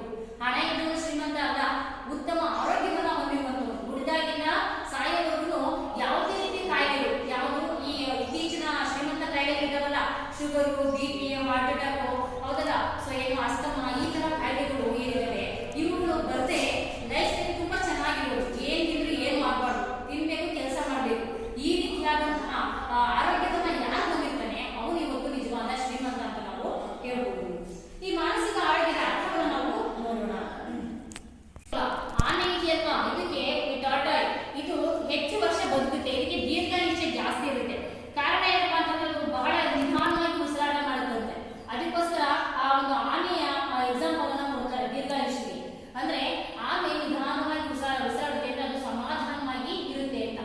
ಸೊ ಆದ್ರೆ ಚುರುಕಾಗಿ ಅಂದ್ರೆ ಅಂದ್ರೆ ಸಮಾಧಾನವಾಗಿರ್ಬೇಕು ಅಂದ್ರೆ ಊಟ ಮಾಡಿ ಮಲ್ಕೋಬೇಕು ಅಂತ ಅಲ್ಲ, ಚುರುಕಾಗಿರ್ಬೇಕು. ಆದ್ರೆ ನಾವು ಮನಸ್ಸನ್ನ ಹೇಗೆ ಇಟ್ಕೊಂಡಿರ್ಬೇಕು, ತುಂಬಾ ಸ್ವಾಸ್ಥ್ಯವಾಗಿ ಇಟ್ಕೊಂಡಿರ್ಬೇಕು ಅಂತ. ಆಗ ಮಾತ್ರ ಮಾನಸಿಕ ಆರೋಗ್ಯ ಚೆನ್ನಾಗಿದ್ರೆ ದೈಹಿಕ ಆರೋಗ್ಯ ಕೂಡ ಚೆನ್ನಾಗಿರುತ್ತೆ. ಹಲವಾರು ಇತ್ತೀಚಿನ ದಿನಗಳಲ್ಲಿ ಬರ್ತಿರುವಂತಹ ಹಲವಾರು ಕಾಯಿಲೆಗಳಿಗೆ ಕಾರಣನೇ ಒತ್ತಡ ಮೀನ್ಸ್ ಟೆನ್ಷನ್. ಈ ಒಂದು ಟೆನ್ಷನ್ ಅಲ್ಲಿ ನಾವೇನ್ ಮಾಡ್ತೀವಿ, ನಮ್ಮ ಬುದ್ಧಿ ಮಂಕು ಬಡಿಯುತ್ತೆ. ಸೊ ನಾವು ಬೇಡದ ಕೆಲಸಗಳನ್ನ ಹೆಚ್ಚಾಗಿ ಮಾಡ್ತೀವಿ. ಸೊ ಕೆಲಸದ ಒಂದು ಸ್ಥಳಗಳಲ್ಲಿ ವೈಮನಸ್ಸನ್ನ ಮಾಡ್ಕೋತೀವಿ, ಜಗಳ ಮಾಡ್ತೀವಿ. ಸೊ ಜೊತೆಗೆ ಮಾನಸಿಕ ಆರೋಗ್ಯ ಹಾಳಾಗ್ತಾ ಹೋಗುತ್ತೆ. ಆಟೋಮೆಟಿಕ್ ಆಗಿ ದೈಹಿಕ ಆರೋಗ್ಯ ಜಾಸ್ತಿ ಹಾಳಾಗುತ್ತೆ. ಸೊ ಇಲ್ಲಿ BP ಮತ್ತು ಶುಗರ್ ಇಂತಹ ಕಾಯಿಲೆಗಳಿಗೆ ನಾವೇ ದಾರಿ ಮಾಡ್ಕೊತೀವಿ. ಸೊ ಇಂತಹ ಕಾಯಿಲೆಗಳಿಂದ ಮುಕ್ತಿ ಪಡಿಬೇಕು ಅಂದ್ರೆ ಮನಸ್ಸನ್ನ ಆರೋಗ್ಯ ಇಟ್ಕೋಬೇಕು. ಸೊ ಮಾನಸಿಕ ಆರೋಗ್ಯದ ಮಹತ್ವದ ಬಗ್ಗೆ ನಾವೀಗ ನೋಡೋಣ. ದೀರ್ಘಾಯುಷ್ಯ ಹಾಗೂ ಆರೋಗ್ಯಕರ ಬದುಕಿಗೆ ಉತ್ತಮ ಮಾನಸಿಕ ಆರೋಗ್ಯ ಹೊಂದುವುದು ಮತ್ತು ಕಾಪಾಡಿಕೊಳ್ಳುವುದು ಅತ್ಯವಶ್ಯಕ. ಅವಾಗ ಹೇಳಿದೆ ನಾನು, ಮಾನಸಿಕ ಆರೋಗ್ಯದ ಮಹತ್ವ ಏನಪ್ಪಾ ಅಂತಂದ್ರೆ ದೀರ್ಘಾಯುಷ್ಯ ಅಂದ್ರೆ ದೀರ್ಘವಾದಂತಹ ಆಯುಷ್ಯವನ್ನ ಹೊಂದುವುದು ಹಾಗೂ ಆರೋಗ್ಯಕರವಾಗಿರುವಂತಹ ಬದುಕನ್ನು ಸವಿಸುವುದು. ಇದಕ್ಕೆ ಉತ್ತಮ ಮಾನಸಿಕ ಆರೋಗ್ಯ ಹೊಂದುವುದು ಮತ್ತು ಕಾಪಾಡಿಕೊಳ್ಳುವುದು ಅತ್ಯವಶ್ಯಕವಾಗಿ ಬೇಕೇ ಬೇಕು. ಅಂದ್ರೆ ನಾವು ದೀರ್ಘಾಯುಷ್ಯವನ್ನ ಹೊಂದಬೇಕು, ನಮ್ಮ ದೇಹ ಯಾವುದೇ ರೀತಿಯಾದ ರೋಗ ರುಜಿನಗಳಿಗೆ ತುತ್ತಾಗಬಾರ್ದು ಅಂತಂದ್ರೆ ನಾವು ಮಾನಸಿಕ ಆರೋಗ್ಯವನ್ನ ಕಾಪಾಡಿಕೊಂಡು ಹೋಗೋದು ಬಹಳ ಇವತ್ತಿನ ದಿನಗಳಲ್ಲಿ ಬಹಳ ಮುಖ್ಯವಾಗಿ ಅವಶ್ಯವಾಗಿ ಬೇಕೇ ಬೇಕು. ಇದರ ಕೊರತೆಯಿಂದಾಗಿ ವ್ಯಕ್ತಿಯ ಆತ್ಮಗೌರವ, ಸಂಬಂಧಗಳು ಹಾಗೂ ದಿನನಿತ್ಯದ ಕಾರ್ಯಕ್ಷಮತೆಗೆ ಧಕ್ಕೆಯುಂಟಾಗ್ತದೆ. ನಾನು ಅವಾಗಲೇ ಹೇಳಿದೆ ಮಕ್ಕಳ ನಿಮ್ಗೆ, ಏನು ಮಾನಸಿಕ ಆರೋಗ್ಯದ ಅಸಮತೋಲನೆಯಿಂದ ಏನೇನೆಲ್ಲ ತೊಂದರೆಗಳು ಆಗುತ್ತಪ್ಪ ಅಂತಂದ್ರೆ, ನಾವು ಮನಸ್ಸನ್ನ ಕೆಡಿಸ್ಕೊಂಡಾಗ, ಮನಸ್ಸಿನಲ್ಲಿ ಕೆಟ್ಟ ಆಲೋಚನೆಗಳು ಮೂಡಿದಾಗ, ನಕಾರಾತ್ಮಕ ಚಿಂತನೆಗಳು ನಮ್ಮ ಮನಸ್ಸಿನಲ್ಲಿ ಬಂದಾಗ ಏನೇನೆಲ್ಲ ಅವಘಡಗಳು ಸಂಭವಿಸ್ತಾವಪ್ಪ ಅಂದ್ರೆ ಆತ್ಮಗೌರವ, ನಮ್ಮ ಗೌರವನೇ ನಾವು ಹಾಳು ಮಾಡ್ಕೊತೀವಿ. ಕೆಟ್ಟದಾಗಿ ಮಾತಾಡಿ ನಮಗಿರುವಂತಹ ಗೌರವವನ್ನು ನಾವು ಕಳ್ಕೊಳ್ತಾ ಹೋಗ್ತೀವಿ. ಹೌದಲ್ಲ? ಸೊ ನಮ್ಮ ನಾಡಿಗೆ ನಮ್ಮ ವ್ಯಕ್ತಿತ್ವವನ್ನು ತೋರಿಸುತ್ತಂತೆ. ಹೌದಲ್ವಾ? ನಾವು ಏನ್ ಮಾತಾಡ್ತೀವಿ ಅದು ನಮ್ಮ ವ್ಯಕ್ತಿತ್ವವನ್ನು ತೋರಿಸುತ್ತೆ.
ನಾನು ಬದುಕಿನೋ ಇಲ್ವೋ, ಮತ್ತೆ ಇದರಿಂದ ಇನ್ನೊಂದು ಕಾಯಿಲೆ ಆಯ್ತೇನೋ, ಮತ್ತೊಂದು ಕಾಯಿಲೆ ಬಂತೇನೋ, ಈ ರೀತಿಯಾಗಿ ನಮ್ಮ ಮನಸ್ಸು ಹಾಳಾಗ್ತಾ ಹೋಗುತ್ತೆ. ಹೀಗೆ ಒಂದಕ್ಕೊಂದು ಪೂರಕವಾಗಿರ್ತದೆ ದೈಹಿಕ ಆರೋಗ್ಯ ಮತ್ತು ಮಾನಸಿಕ ಆರೋಗ್ಯ. ಅದಕ್ಕೋಸ್ಕರ ದೈಹಿಕ ಆರೋಗ್ಯ ಸ್ವಾಸ್ಥ್ಯದಲ್ಲಿ ಇರಬೇಕು ಅಂತಂದ್ರೆ ಮಾನಸಿಕ ಆರೋಗ್ಯವೂ ಸಹ ಆರೋಗ್ಯವಾಗಿ, ಮಾನಸಿಕ ಆರೋಗ್ಯವು ಕೂಡ ಚೆನ್ನಾಗಿರಬೇಕು ಅಂತ ನಾವು ಕೇಳಬೇಕು. ಮಾನಸಿಕ ಆರೋಗ್ಯದ ಕೊರತೆಯಿಂದಾಗಿ ವ್ಯಕ್ತಿಯ ವರ್ತನೆಯಲ್ಲಿ ಏರುಪೇರುಗಳನ್ನು ನಾವು ನೋಡಬಹುದು. ಅಂದ್ರೆ ಮಾನಸಿಕ ಆರೋಗ್ಯ ಅಸಮತೋಲನೆಯನ್ನ ಹೊಂದಿದಾಗ ವ್ಯಕ್ತಿಯ ಯೋಜನೆಗಳಲ್ಲಿ ಕೂಡ ವರ್ತನೆಯಲ್ಲೂ ಕೂಡ ಅಸಮತೋಲನೆ ಆಗ್ತದೆ. ಸೊ ಅವನು ಸಮಾಧಾನವಾಗಿರುವಂತಹ ವ್ಯಕ್ತಿ ಏನ್ ಮಾಡ್ತಾನೆ, ಇದ್ದಕ್ಕಿದ್ದಂಗೆ ಕೂಗಾಡ್ತಾನೆ, ರೇಗಾಡ್ತಾನೆ, ಕೋಪದಲ್ಲಿ ಕೆಟ್ಟ ಭಾಷೆಗಳನ್ನ ಬಳಸ್ತಾನೆ. ಸೊ ಏನಾಗ್ತಾ ವಾತಾವರಣವನ್ನು ಹಾಳು ಮಾಡ್ತಾನೆ, ಹೌದಲ್ಲ? ಇದೆಲ್ಲವೂ ಕೂಡ ಮಾನಸಿಕ ಆರೋಗ್ಯದ ಒಂದು ಸಮಸ್ಯೆ ಅಂತ ನಾವು ಹೇಳ್ಬೋದು.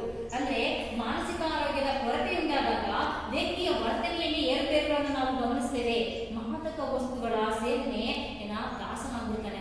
ಅವನೇನ್ ಮಾಡ್ತಾನೆ, ಆ ಒಂದು ಯೋಚನೆಯನ್ನ ಮರಿಲಿಕ್ಕೋಸ್ಕರ, ಅವ್ನು ಮಾಡಿದಂತಹ ತಪ್ಪನ್ನ ಸೊ ಅವನು ತಿದ್ದು ಇದು ಮಾಡ್ಕೊಳ್ಳಿಕ್ಕೋಸ್ಕರ, ಮರಿಲಿಕ್ಕೋಸ್ಕರ ಏನ್ ಮಾಡ್ತಾನೆ, ಮಾದಕ ವಸ್ತುಗಳನ್ನ ಸೇವನೆ ಮಾಡ್ತಾನೆ. ಅವನು ಮದ್ಯಪಾನವನ್ನ ಮಾಡ್ತಾನೆ, ಸ್ಮೋಕ್ ಅನ್ನ ಮಾಡ್ತಾನೆ. ಆ ಟೆನ್ಷನ್, ಒತ್ತಡವನ್ನು ಕಡಿಮೆ ಮಾಡ್ಕೋಬೇಕು. ನಿದ್ದೆ ಬರಬೇಕು. ಮನೆಗೆ ಹೋದ್ರೆ ಸೊ ನಾನು ಈಗ ಮಾಡಿದ್ನಲ್ಲ, ಸೊ ನನಗೆ ಈಗ ಆಯ್ತಲ್ಲ, ನಾನು ವರ್ಕ್ ಮಾಡುವಂತಹ ಸರೌಂಡಿಂಗ್ ಅಲ್ಲಿ ನನ್ನೆಲ್ಲ ದ್ವೇಷಿಸ್ತಾರೆ, ನಾನ್ ಸರಿ ಇಲ್ಲ, ಈ ತರ ಅವನಿಗೆ ನಕಾರಾತ್ಮಕ ಭಾವನೆಗಳು ಅವನಿಗೆ ಬರ್ತಾ ಹೋದಾಗ ಅವ್ನು ಏನ್ ಮಾಡ್ತಾನಪ್ಪ ಅಂತಂದ್ರೆ ಕೆಲಸ ಮಾಡಕ್ಕೆ ಉತ್ಸುಕತೆ ಕಡಿಮೆ ಆಗ್ತಾ ಹೋಗುತ್ತೆ. ಅವನು ಈ ಮಾದಕ ವಸ್ತುಗಳ ವ್ಯಸನಿ ಆಗ್ತಾನೆ. ಅಂದ್ರೆ ಮದ್ಯಪಾನ ಮಾಡೋದು, ಮಾಡ್ಕೊಳ್ಳೋದು, ಸ್ಮೋಕ್ ಮಾಡೋದು ಒಂದಷ್ಟು. ಸೊ ಊಟ ತಿಂಡಿಗಳನ್ನ ಆ ಕಡೆ ಲಕ್ಷ್ಯ ಕೊಡೋದಿಲ್ಲ. ಸೊ ಈ ರೀತಿಯಾಗಿ ಅವನು ಮಾಡ್ತಾ ಹೋಗ್ತಾನೆ, ಜಗಳ ಮಾಡ್ಕೋತಾನೆ ಸುಮ್ಮನೆ. ಹಾಗೂ ವಿನಾಶಕಾರಿ ಪ್ರವೃತ್ತಿಗಳು ಇದರಲ್ಲಿ ಪ್ರಮುಖವಾದದ್ದು. ಇವೆಲ್ಲವೂ ಕೂಡ ಮಾಡೋದು ಯಾದ್ರಿಂದ ಅವನು ಮಾನಸಿಕ ಆರೋಗ್ಯ ಹಾಳಾದಾಗ, ಅಸಮತೋಲನೆಯನ್ನ ಹೊಂದಿದಾಗ. ಸೊ ಮದ್ಯಪಾನಗಳನ್ನ ಮಾಡ್ತಾನೆ, ಸೊ ಜಗಳ ಮಾಡ್ಕೊಳ್ತಾನೆ, ಸಂಬಂಧಗಳನ್ನ ಹಾಳು ಮಾಡ್ಕೊಳ್ತಾನೆ, ಜೊತೆಗೆ ಸೊ ಏನ್ ಮಾಡ್ತಾನೆ, ಅವನು ವಿನಾಶಕಾರಿ ಪ್ರವೃತ್ತಿಗಳನ್ನ ಬೆಳೆಸ್ಕೊತಾನೆ.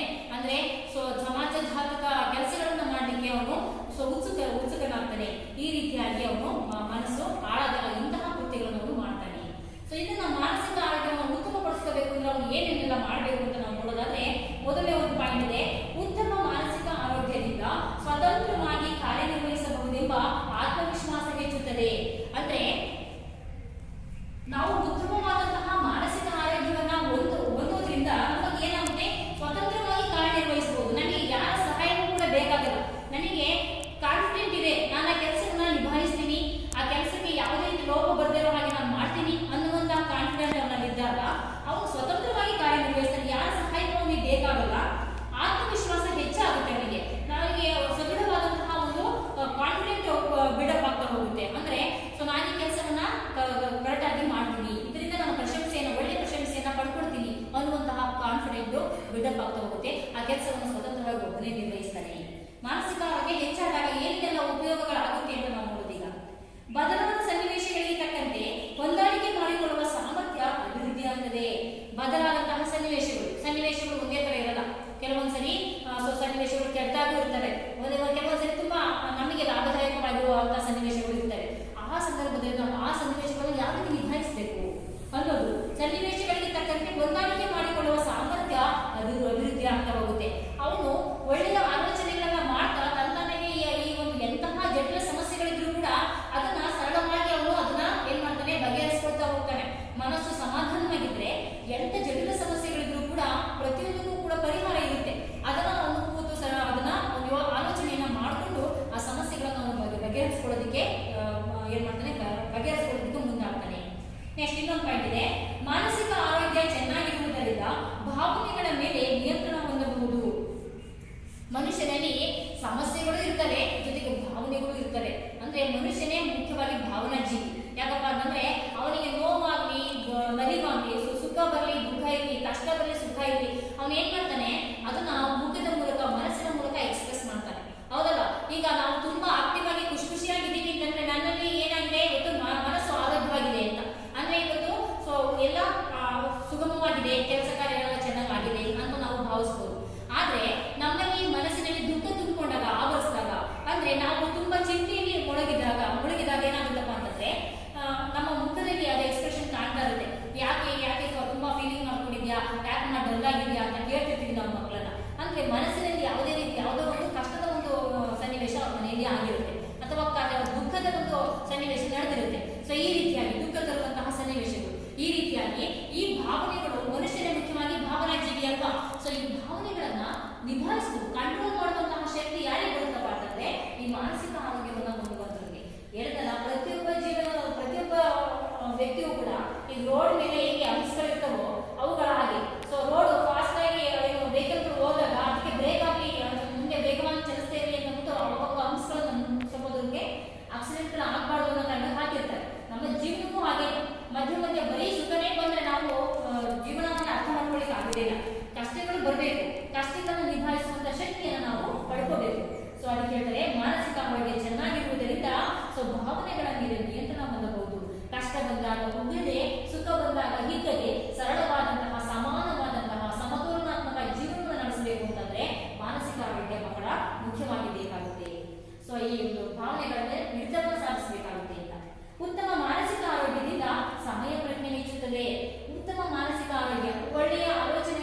ಅವ್ನು ಏನೇ ಹಣ ಇದ್ದ ತಕ್ಷಣ ಅವನಿಗೆ ಸಮಸ್ಯೆಗಳಿಲ್ಲ ಅಥವಾ ಭಾವನೆಗಳಿಲ್ಲ ಅವನಿಗೆ ಅಂತಂದು ಆಗಿರಲ್ಲ. ಎಲ್ಲ ಮನೆಗಳಲ್ಲಿ ಕಷ್ಟ ನಷ್ಟಗಳು, ಸಾವು ನೋವುಗಳು ಸಂಭವಿಸಿರ್ತಾರೆ. ಆಗ ಅವನಿಗೆ ದುಃಖನೂ ಆಗಿರುತ್ತೆ, ಸಂತೋಷನೂ ಆಗಿರುತ್ತೆ. ಇಂತಹ ಸನ್ನಿವೇಶಗಳನ್ನ ಪ್ರತಿಯೊಬ್ಬರು ಕೂಡ ತಮ್ಮ ಜೀವನದಲ್ಲಿ ಅನುಭವಿಸಿರ್ತಾರೆ. ಈ ಭಾವನೆಗಳು ಏನು ಆಗಬೇಕು? ಭಾವನೆಗಳು ಮನಸ್ಸಿನ ಮತ್ತು ಆತ್ಮನ ಚಟುವಟಿಕೆಯಾಗಿದೆ. ಮನಸ್ಸು ಮತ್ತು ನಮ್ಮ ಮನಸ್ಸಿನೊಳಗಿರುವಂತಹ ಆತ್ಮ, ಇದರ ಒಂದು ಚಟುವಟಿಕೆ ಯಾವುದು? ಈ ಒಂದು ಭಾವನೆ. ಇವು ಇಲ್ಲೇ ಸೃಷ್ಟಿಯಾಗುವುದು. ನಾವು ಕೆಲವೊಂದು ಬಾರಿ ಏನಾಗುತ್ತೆ, ತುಂಬಾ ದುಃಖ ಆಗಿರುತ್ತೆ, ತೀರಾ ಆತ್ಮೀಯತೆ ಹೇಳ್ಕೋಬಹುದು, ಇನ್ಯಾರು ಹೇಳ್ಕೊಳ್ಳೋವಾಗ ನಾವು ಏನ್ ಮಾಡ್ತೀವಿ, ಮನಸ್ಸಿನಲ್ಲೇ ಇಟ್ಕೊಂಡು ಒಬ್ಬರೇ ವೇದನೆ ಪಡ್ತಾ ಇರ್ತೀವಿ. ಇದರಿಂದ ಕೂಡ ಮಾನಸಿಕ ಆರೋಗ್ಯ ಹಾಳಾಗುತ್ತೆ. ನಮಗೆ ಏನೇ ಆಗಲಿ, ಸೊ ಅಂದ್ರೆ ಸುಖ ಬರಲಿ ದುಃಖ ಇರಲಿ, ಎಲ್ಲದನ್ನೂ ಕೂಡ ನಾವು ಇದು ಮತ್ತೆ ಆತ್ಮೀಯ ಹತ್ರ ಶೇರ್ ಮಾಡ್ಕೋಬೇಕು, ಹಂಚ್ಕೋಬೇಕಾದ್ರೆ. ಆಗ ಮಾತ್ರ ಮನಸ್ಸು ಹಗುರ ಆಗುತ್ತೆ. ಸೊ ನಮ್ಮ ಮಾನಸಿಕ ಆರೋಗ್ಯ ವೃದ್ಧಿ ಆಗುತ್ತೆ. ಅಂದ್ರೆ ಅವ್ರು ಏನಾದ್ರು ಸ್ವಲ್ಪ ಸಜೆಷನ್ ಕೊಡ್ಬೋದು ನಮಗೆ, ನಮ್ಮ ದುಃಖವನ್ನ ಸೊ ಹೋಗಲಾಡಿಸುವ ಹಾಗೆ ನಮಗೆ ಅವರು ಸಮಾಧಾನವನ್ನ ಮಾಡಬಹುದು. ಇದರಿಂದ ಕೂಡ ನಮ್ಮ ಮಾನಸಿಕ ಆರೋಗ್ಯ ಹೆಚ್ಚಾಗ್ತಾ ಹೋಗುತ್ತೆ. ಈ ಭಾವನೆಗಳು ಮನಸ್ಸಿನ ಮತ್ತು ಆತ್ಮದ ಚಟುವಟಿಕೆಯಾಗಿದೆ. ವ್ಯಕ್ತಿಯು ಸಂತೋಷಗೊಂಡಾಗ ಅಥವಾ ದುಃಖ ಪೀಡಿತನಾದಾಗ ಮನಸ್ಸಿನ ಉದ್ರೇಕ ಸ್ಥಿತಿಯನ್ನು ಹೊಂದುತ್ತಾನೆ.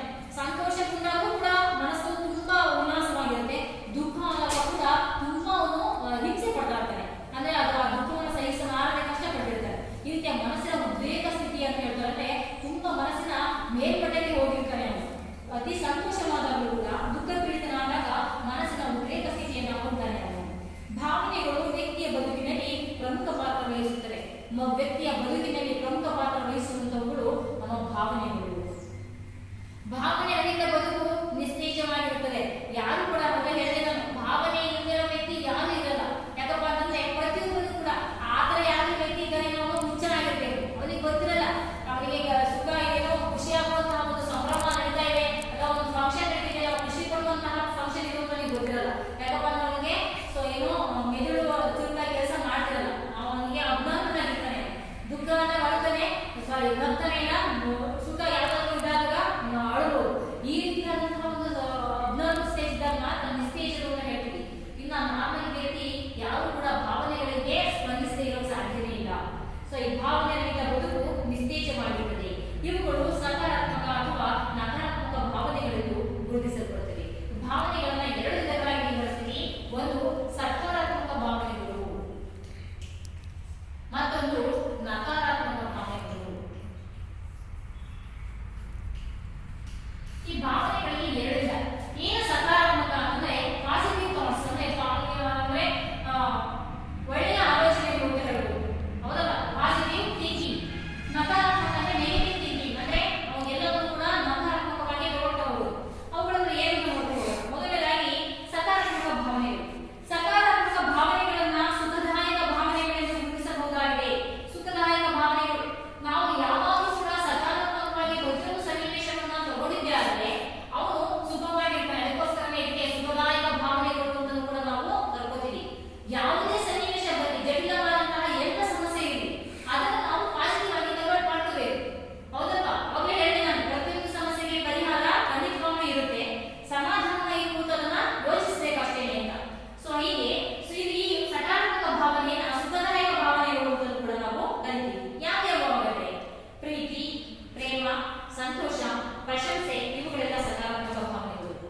ಯಾವಾಗ ನಮಗೆ ಸೊ ತಂದೆ ತಾಯಿಗಳ ಮೇಲಿರ್ಬೋದು, ಅಕ್ಕ ತಂಗಿಯರ ಮೇಲಿರ್ಬೋದು, ಆತ್ಮೀಯ ಸ್ನೇಹಿತರ ಮೇಲಿರ್ಬೋದು ಪ್ರೀತಿ ಹುಟ್ಟುತ್ತೋ, ಸೊ ಆಗ ಅವರಲ್ಲಿ ಅವರು ಹೇಳುವಂತಹ ಪ್ರತಿಯೊಂದು ವಿಷಯಕ್ಕೂ ನಮ್ಗೆ ಇಷ್ಟ ಆಗುತ್ತೆ. ನಾವು ಪ್ರೀತಿಸ್ಬೇಕು ಮಕ್ಕಳ. ದ್ವೇಷ ಮಾಡೋದು ಕೂಡ ನೀವು ಪ್ರೀತಿ ಕೊಟ್ಟು ನೋಡಿ, ಅವರನ್ನ ಪ್ರೀತಿಸಿ ನೋಡಿ, ಅವರ ಭಾವನೆಗಳನ್ನ ಗೌರವಿಸಿ ನೋಡಿ, ಅವರು ಕೂಡ ಆಟೋಮೆಟಿಕ್ ತಿಳ್ಕೊಳ್ತಾರೆ. ಹೌದಲ್ಲ, ನಾನು ಇಷ್ಟೊಂದು ದ್ವೇಷಿಸ್ತೀನಿ, ಅವ್ನು ಯಾವತ್ತೂ ಕೂಡ ದ್ವೇಷಕ್ಕೆ ದ್ವೇಷನೇ ಮೊದಲ, ಹೌದಲ್ಲ? ಸೊ ದ್ವೇಷ ಕೊಡೋದೇ ಇಲ್ಲ, ಹೌದಲ್ಲ? ನಮ್ಮ ಗಾಂಧೀಜಿಯವರು ಯಾವ ಮಾಡ್ತಿದ್ರು, ಏನು ಅವ್ರು ಎಡಗಿನೇ ಹೊಡೆದ್ರೆ ನಾವು ಬಲಗಿನೇ ಹೊಡೆದ್ರು ಅಂತ. ಅವ್ರು ತಿರ್ಗಾ ಬಲಗಿನೇ ಹೊಡಿತಾನ, ಸೊ ನಾನು ನೋಡ್ತೆ ಅವ್ರು ತಿರ್ಗಿ ಹೊಡಿದೇ ಬರ, ಅಥವಾ ನಾನೇ ತಪ್ಪಾದ ಇಂಥನೇ ಹೊಡೆದು ಅಂತಂದ್ರೆ ಅವ್ರ ಮನಸ್ಸಿನಲ್ಲಿ ಹಂಗೆ ಯೋಚನೆ ಮಾಡ್ತಾರೆ. ಇದೇನೆ ಸೊ ನಾವು ನಿಷ್ಠುರವಾದಿಗಳನ್ನ ಬದಲಾಯಿಸುವಂತಹ ತಂತ್ರ ಇದೆ, ಹೌದಲ್ಲ? ಸೊ ಅದಕ್ಕೆ ಈ ಸಕಾರಾತ್ಮಕ ಭಾವನೆಗಳು ಯಾರು ಆದ್ರೆ ಪ್ರೀತಿಯಿಂದ ನೋಡೋದು, ಪ್ರತಿಯೊಂದು ಸನ್ನಿವೇಶವನ್ನ ಎಂತಹ ಇದ್ರೂ ಕೂಡ ಅವರ ಭಾವನೆಗಳನ್ನ ಗೌರವಿಸೋದು, ಪ್ರೀತಿಯಿಂದ ಅವರನ್ನ ಸಲಹೋದು, ಕಾಪಾಡೋದು ಅಂತ ನೋಡಿ. ನೆಕ್ಸ್ಟ್ ಪ್ರೇಮಮಯ ಆಗಿರ್ಬೇಕು.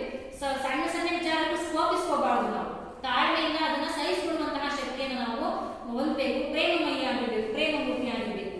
ಸಂತೋಷ, ಪ್ರತಿಯೊಂದು ಏನು ಎಲ್ಲರೂ ಕೂಡ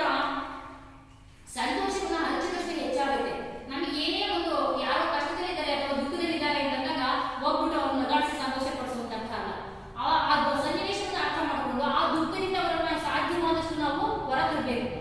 ಒಂದಷ್ಟು ದುಃಖವನ್ನ ನಾವು ಉಳಿಲಿಕ್ಕಾಗ ನಾವು ದುಃಖವನ್ನ, ಆದ್ರೆ ಆ ದುಃಖದಿಂದ ಅವರನ್ನ ಸ್ವಲ್ಪ ದೂರ ಕರ್ಕೊಂಡು ಬರ್ಬೋದು. ಹೌದಲ್ಲ? ನಾಲ್ಕಾರು ಸಮಾಧಾನದ ಮಾತುಗಳು, ಅವನು ಸಂತೋಷ ಪಡುವಂತಹ ಮಾತುಗಳನ್ನು ಹೇಳಿದಾಗ ಅವನ ಮನಸ್ಸು ಕೂಡ ಉಲ್ಲಾಸ ಆಗುತ್ತೆ. ಹೌದಲ್ಲ? ಸೊ ನಾವು ಕೂಡ ಆರೋಗ್ಯವಾಗಿ ಇರ್ತೀವಿ. ಈ ರೀತಿಯಾಗಿ ಸಂತೋಷ, ಪ್ರಶಂಸೆ, ನಾವು ಉತ್ತಮ ಕೆಲಸ ಕಾರ್ಯಗಳಲ್ಲಿ ನಾವು ಕ್ರಿಯಾಶೀಲವಾಗಿದ್ದಲ್ಲಿ ಸೊ ನಮಗೆ ಒಳ್ಳೆಯ ಪ್ರಶಂಸೆ ಬಂದೇ ಬರುತ್ತೆ. ಇದರಿಂದಲೂ ಕೂಡ ಸೊ ನಮಗೆ ಮಾನಸಿಕ ಆರೋಗ್ಯ ಹೆಚ್ಚಾಗ್ತಾ ಹೋಗುತ್ತೆ. ಇವೆಲ್ಲವೂ ಕೂಡ ಸೊ ಸಕಾರಾತ್ಮಕ ಭಾವನೆಗಳು ಅಂತ ನಾವು ಹೇಳ್ಬೋದು. ಅರ್ಥ ಆಯ್ತಾ ನಮಗ? ಪ್ರೀತಿ, ಪ್ರೇಮ, ಸಂತೋಷ, ಪ್ರಶಂಸೆ ಇವೆಲ್ಲವೂ ಕೂಡ ಸಕಾರಾತ್ಮಕ ಭಾವನೆಗಳು. ಇನ್ನ ಸಕಾರಾತ್ಮಕ ಭಾವನೆಗಳ ಲಾಭಗಳನ್ನು ನಾವೀಗ ನೋಡೋಣ. ಈ ಸಕಾರಾತ್ಮಕವಾಗಿ ಅಂದ್ರೆ ಪಾಸಿಟಿವ್ ಆಗಿ ನಾವು ಯೋಚನೆ ಮಾಡೋದ್ರಿಂದ ನಮಗೆ ಏನೆಲ್ಲ ಲಾಭಗಳಾಗುತ್ತೆ? ನಮ್ಮ ಆರೋಗ್ಯಕ್ಕೋಸ್ಕರ ನಾವು ಸಕಾರಾತ್ಮಕವಾಗಿರೋಣ. ಹೌದಲ್ಲ? ನಮಗೆ ಮಾನಸಿಕ ಆರೋಗ್ಯ ಚೆನ್ನಾಗಿದೆ, ದೈಹಿಕ ಆರೋಗ್ಯ ಚೆನ್ನಾಗಿರುತ್ತೆ, ಕಾಯಿಲೆಗಳು ಬರೋದಿಲ್ಲ. ಅದಕ್ಕೋಸ್ಕರ ನಾವು ಏನ್ ಮಾಡಬೇಕು? ಎಲ್ಲ ಆಲೋಚನೆಗಳನ್ನು ಸಕಾರಾತ್ಮಕವಾಗಿ ಬದಲಾಯಿಸಬೇಕು. ಅದಕ್ಕೋಸ್ಕರ ಸೊ ಇದರಿಂದ ಏನೆಲ್ಲ ಲಾಭಗಳಾಗುತ್ತೆ ಅಂತ ನಾವು ನೋಡೋದಾದ್ರೆ, ಸಕಾರಾತ್ಮಕ ಭಾವನೆಗಳು ವ್ಯಕ್ತಿಯ ಬೆಳವಣಿಗೆಗೆ ಮತ್ತು ಅಭಿವೃದ್ಧಿಗೆ ಸಹಕಾರಿಯಾಗ್ತದೆ. ಅವನು ಇನ್ನೂ ಉತ್ತಮ ಮಟ್ಟದಲ್ಲಿ ಬೆಳೀತಾ ಹೋಗ್ತಾನೆ. ಹೌದಲ್ಲ? ಸೊ ಈ ತಾಳ್ಮೆ ಎನ್ನುವಂಥದ್ದು ಎಷ್ಟು ಮುಖ್ಯ ಜೀವನದಲ್ಲಿ ಅಂದ್ರೆ, ಸೊ ಅವನ ತಾಳ್ಮೆಯಿಂದ ಇದ್ರೆ ಅವನ ವಾತಾವರಣವನ್ನು ತುಂಬಾ ಚೆನ್ನಾಗಿ ಇಟ್ಕೊಂಡಿರ್ತಾನೆ. ಅವನ ಸುತ್ತಮುತ್ತ ಪರಿಸರವನ್ನು ತುಂಬಾ ಚೆನ್ನಾಗಿ ಇಟ್ಕೊಂಡಿರ್ತಾನೆ. ನೈಬರ್ಸ್ ಜೊತೆ ಅಂದ್ರೆ ಅಕ್ಕಪಕ್ಕ ನೆರೆಹೊರೆಯವರ ಜೊತೆ ಜಗಳ ಆಡೋದೇ ಇಲ್ಲ. ಅವನು ಕಷ್ಟಕ್ಕೆ ಸ್ಪಂದಿಸುವಂತೆ ಇಟ್ಕೊಂಡಿರ್ತಾನೆ. ಹೌದಲ್ಲ? ಸೊ ಹೀಗೆ ಸೊ ಸಕಾರಾತ್ಮಕ ಭಾವನೆಗಳಿಂದ ಏನಾಗುತ್ತಪ್ಪ ಅಂದ್ರೆ, ಸೊ ವ್ಯಕ್ತಿಯ ಬೆಳವಣಿಗೆಗೆ ಮತ್ತು ಅಭಿವೃದ್ಧಿಗೆ ಸಹಕಾರಿಯಾಗ್ತದೆ. ನಾವು ಈ ರೀತಿಯಾಗಿ ಯೋಚನೆಯನ್ನ ಮಾಡೋದ್ರಿಂದ ನಾವು ಉತ್ತಮ ಮಟ್ಟದಲ್ಲಿ ಬೆಳೀತಾ ಹೋಗ್ಬೋದು. ನಮ್ಮ ವೃತ್ತಿಯ ಅಭಿವೃದ್ಧಿಯನ್ನು ಹೋಗ್ತಾ ಹೋಗ್ಬೋದು ನಾವು. ಸೊ ಅವುಗಳು ಸಮಾಜದಲ್ಲಿ ಇತರರೊಡನೆ ಉತ್ತಮ ಸಂಬಂಧ ಮತ್ತು ಸಮಾಜದಲ್ಲಿ ಬೇರೆಯವರ ಜೊತೆ ನೆರೆಹೊರೆಯವರ ಜೊತೆ ಉತ್ತಮ ಸಂಬಂಧವನ್ನು ಬೆಳೆಸಲು ಸಹಕರಿಸುತ್ತದೆ. ಸಕಾರಾತ್ಮಕವಾಗಿ ಯೋಚನೆಯನ್ನ ಮಾಡೋದ್ರಿಂದ ಸೊ ನೆರೆಹೊರೆಯವರ ಜೊತೆ ಸೊ ನಾವು ಕೆಲಸ ಮಾಡುವಂತಹ ಪ್ರದೇಶದಲ್ಲಿರ್ಬೋದು ಎಲ್ಲ ಜನಗಳ ಜೊತೆ ಉತ್ತಮ ಸಂಬಂಧವನ್ನ ಕಾಂಟ್ಯಾಕ್ಟ್ ಅನ್ನು ನಾವು ಇಟ್ಕೋಬಹುದು. ಸಮಾಜದಲ್ಲಿ ಉತ್ತಮ ಗುಣದ ನಡತೆಯನ್ನು ತೋರಿಸಲು ಸಕಾರಾತ್ಮಕ ಭಾವನೆಗಳು ಪೂರಕವಾಗ್ತದೆ. ಅಂದ್ರೆ ಉತ್ತಮ ಗುಣದ ನಡತೆಗಳು ಅಂದ್ರೆ ಸೊ ನಮ್ಮನ್ನ ನೋಡಿದ್ರೆ ನಾನು ಹೇಳಿದೆ ಅವಾಗಲೇ, ಅಂದ್ರೆ face is index of mind ಅಂತ. ಮುಖ ಮನಸ್ಸಿನ ಕನ್ನಡಿ ಹೇಗೋ ಹಾಗೆ ನಮ್ಮ ಗುಣಗಳು ಏನಿದೆ ಅವು ನಮ್ಮ ವ್ಯಕ್ತಿತ್ವವನ್ನ ಸೊ ನಾವು ಹೆಚ್ಚು ಮಾಡ್ತವೆ. ಹೌದಲ್ಲ? ಸೊ ನಾವು ನಮ್ಮ ಬಗ್ಗೆ ಹೇಳ್ಕೊಳೋದಕ್ಕಿಂತ ಇನ್ನೊಬ್ರು ನಮ್ಮ ಬಗ್ಗೆ ಹೇಳಿದಾಗ ನಮಗೆ ಬಹಳ ಹೆಮ್ಮೆ ಆಗುತ್ತೆ. ಹೌದು, ನಾನು ಅಳವಡಿಸಿಕೊಂಡಿದ್ದಂತಹ ಇಂತಹ ಗುಣಗಳು ನನ್ನನ್ನು ಇವತ್ತು ಈ ಮಟ್ಟಕ್ಕೆ ತಗೊಂಡೋಗಿದೆ ಅಂತ ಅವನು ಯೋಚನೆಯನ್ನು ಮಾಡ್ತಾನೆ. ಸೊ ಹಾಗೆ ಸಮಾಜದಲ್ಲಿ ಉತ್ತಮ ಗುಣದ ನಡತೆಯನ್ನು ತೋರಿಸಲು ಸಕಾರಾತ್ಮಕ ಭಾವನೆಗಳು ಪೂರಕವಾಗ್ತದೆ. ವ್ಯಕ್ತಿಯೊಬ್ಬನ ಸಾಧನೆ ಮತ್ತು ಸಾಧಿಸಿದ ಗುರಿಗಳು ಆತನ ಸಕಾರಾತ್ಮಕ ಭಾವನೆಗಳ ಫಲವಾಗಿರುತ್ತದೆ. ವ್ಯಕ್ತಿಯ ಯಾವುದೇ ವ್ಯಕ್ತಿ ಉತ್ತಮ ಸಾಧನೆಯನ್ನು ಮಾಡಿದ್ದಾನೆ ಅಂತಂದ್ರೆ, ಸೊ ಈಗ ನೀವು ಬುದ್ಧನ ಬಗ್ಗೆ ಕೇಳಿದಿರ ಮಕ್ಕಳ, ಬುದ್ಧನ ಉಕ್ತಿಗಳನ್ನ ಓದಿರ್ತೀರ ನೀವು. ಗೌತಮ ಬುದ್ಧ ಎಷ್ಟು ಸಹನವಾಗಿ, ಹೌದಲ್ವಾ? ಅವನು ರಾಜ್ಕುಮಾರ ಆಗಿರ್ಬೇಕಾದಂತ ಯಾಕೆ ಸನ್ಯಾಸತ್ವವನ್ನು ತಗೊಳ್ತಾನೆ? ಯಾಕೆ ಬೋಧಿ ವೃಕ್ಷದ ಕೆಳಗೆ ಕುಳಿತು ಧ್ಯಾನವನ್ನ ಮಾಡಿ ಈ ಜನಗಳ ಕಷ್ಟಗಳಿಗೆ ಸ್ಪಂದಿಸ್ತಾನೆ? ಪ್ರತಿಯೊಬ್ಬ ದುಃಖಾಂತ ಹೋದವರಿಗೂ ಕೂಡ ಅವನು ಏನ್ ಮಾಡ್ತಿದ್ದಾನೆ? ಕಾರಣೆಯಿಂದ ಅವರಿಗೆ, ಸಹನೆಯಿಂದ ಅವರಿಗೆ ಸಮಾಧಾನ ಮಾಡಿ ಕಳಿಸ್ತಿರ್ತಾನೆ. ಅವ್ರಿಗೆ ಪ್ರತಿಯೊಬ್ಬರ ಸಮಸ್ಯೆಗೆ ಅವರ ಹತ್ರ ಪರಿಹಾರ ಸಿಗ್ತಾ ಇರುತ್ತೆ. ಹಾಗಾಗಿನೇ ಬುದ್ಧ ಬಹಳಷ್ಟು ಜನರು ಬುದ್ಧನ ಅನುಯಾಯಿಗಳಾಗ್ತಾರೆ. ಸೊ ನಿಮಗೆ ಕ್ಲಾಸ್ ತರಗತಿಯಲ್ಲಿ ಹೇಳಿದ್ದೆ ನಾನು, ಏನೋ ಸಾವಿರದ ಮನೆಯ ಸಾಸಿವೆಯ ಕಥೆ. ಅಂದ್ರೆ ಒಬ್ಬ ಹೆಣ್ಮಗಳು ಯಾವ ರೀತಿಯಾಗಿ ದುಃಖದಿಂದ ಬಂದಾಗ ಅವಳ ದುಃಖವನ್ನ ಮಗುವನ್ನ ಕೊಟ್ಟು ಅವಳ ದುಃಖವನ್ನ ನೀಗಿಸ್ಲಿಕ್ಕೂ ಆಗಲ್ಲ. ಆದ್ರೆ ಆಗುವಂತಹದ್ರಲ್ಲಿ ಏನಾದ್ರೂ ಒಂದು ಮಾಡಬಹುದಲ್ಲ. ಸೊ ಅವಳ ದುಃಖವನ್ನ ಯಾವ ರೀತಿಯಾಗಿ ನಿಭಾಯಿಸಿದ ಅದನ್ನ ಸೊ ದುಃಖ ಕಡಿಮೆ ಆಗುವ ಮಾಡೋದು. ಸೊ ಇಂತಹ ಒಂದು ಕೆಲಸವನ್ನ ಅಂತಹ ಮಹಾನ್ ಪುರುಷರು ಸಹ ಮಾಡ್ತಾರೆ. ಹೌದಲ್ಲ? ಸೊ ಅಂತಹ ವ್ಯಕ್ತಿತ್ವವನ್ನ ಸಹ ನಾವು ಕೂಡ ಅಳವಡಿಸ್ಕೋಬೇಕು. ಅಂದ್ರೆ ವ್ಯಕ್ತಿಯೊಬ್ಬನ ಸಾಧನೆ ಮತ್ತು ಸಾಧಿಸಿದ ಗುರಿಗಳು ಆತನ ಸಕಾರಾತ್ಮಕ ಭಾವನೆಗಳ ಫಲವಾಗಿರುತ್ತದೆ. ಬೇರೆಯವರ ಕಷ್ಟಕ್ಕೆ ಸ್ಪಂದಿಸೋದು ಜೊತೆಗೆ ಸೊ ಒಳ್ಳೆಯ ಆಲೋಚನೆಗಳನ್ನ ಮಾಡ್ತಾ ತನ್ನ ವ್ಯಕ್ತಿತ್ವವನ್ನ ಹೆಚ್ಚು ಮಾಡ್ಕೊಳ್ತಾ ಹೋಗೋದೇ ಸಕಾರಾತ್ಮಕ ಭಾವನೆಗಳಿಂದಾಗುವಂತಹ ಲಾಭಗಳು ಅಂತ ನಾವು ಹೇಳ್ಬೋದು. ಅಂದ್ರೆ ತನ್ನ ವ್ಯಕ್ತಿತ್ವ ಹೆಚ್ಚಾಗ್ತಾ ಹೋಗುತ್ತೆ, ತಾನು ಕೂಡ ಅಭಿವೃದ್ಧಿಯನ್ನು ಹೊಂತಾನೆ, ತನ್ನ ವ್ಯಕ್ತಿತ್ವವನ್ನ ಇನ್ನೂ ಉತ್ತಮ ಮಟ್ಟದಲ್ಲಿ ಬೆಳೆಸಲಿಕ್ಕೆ ಈ ಸಕಾರಾತ್ಮಕ ಭಾವನೆಗಳು ಸಹಕಾರಿಯಾಗ್ತವೆ ಅಂತ ನಾವು ಹೇಳ್ಬೋದು. ಇನ್ನು ನಕಾರಾತ್ಮಕ ಭಾವನೆಗಳು ಅಂತಂದ್ರೆ ಏನು ಅಂತ ನಾವೀಗ ನೋಡೋಣ. ಸಕಾರಾತ್ಮಕ ಭಾವನೆಗಳಲ್ಲಿ ಸೊ ಮಾಡೋದ್ರಿಂದ ಆರೋಗ್ಯ ವೃದ್ಧಿ ಆಗುತ್ತೆ, ಮಾನಸಿಕ ಆರೋಗ್ಯ ಹೆಚ್ಚಾಗುತ್ತೆ. ಈ ನಕಾರಾತ್ಮಕ ಭಾವನೆಗಳು ಏನು, ಅವುಗಳಿಂದಾಗುವಂತಹ ನಮಗೆ ತೊಂದರೆಗಳೇನು ಅಂತ ನಾವೀಗ ನೋಡ್ತಾ ಹೋಗೋಣ. ಭಯ, ತಿರಸ್ಕಾರ, ಅವಮಾನ, ಸಿಟ್ಟು, ಅಸೂಯೆ, ದುಃಖ. ಭಯ ಅಂದ್ರೆ ಸೊ ನಮಗೆ ಯಾವಾಗ ಭಯ ಆಗುತ್ತಪ್ಪ ಅಂದ್ರೆ ನಮಗೆ ಕಾನ್ಫಿಡೆಂಟ್ ಇಲ್ಲದೆ ಇದ್ದಾಗ, ಯಾವ್ದಾದ್ರು ಕೆಲಸ ಮಾಡೋದಾಗ ನಮಗೆ ಭಯ ಆಗ್ತದೆ ಅಂದ್ರೆ ನನ್ನಲ್ಲಿ ಸೊ ಏನೋ ಒಂದು ತೀರ್ಮಾನ ತೆಗೆದುಕೊಳ್ಳುವಂತಹ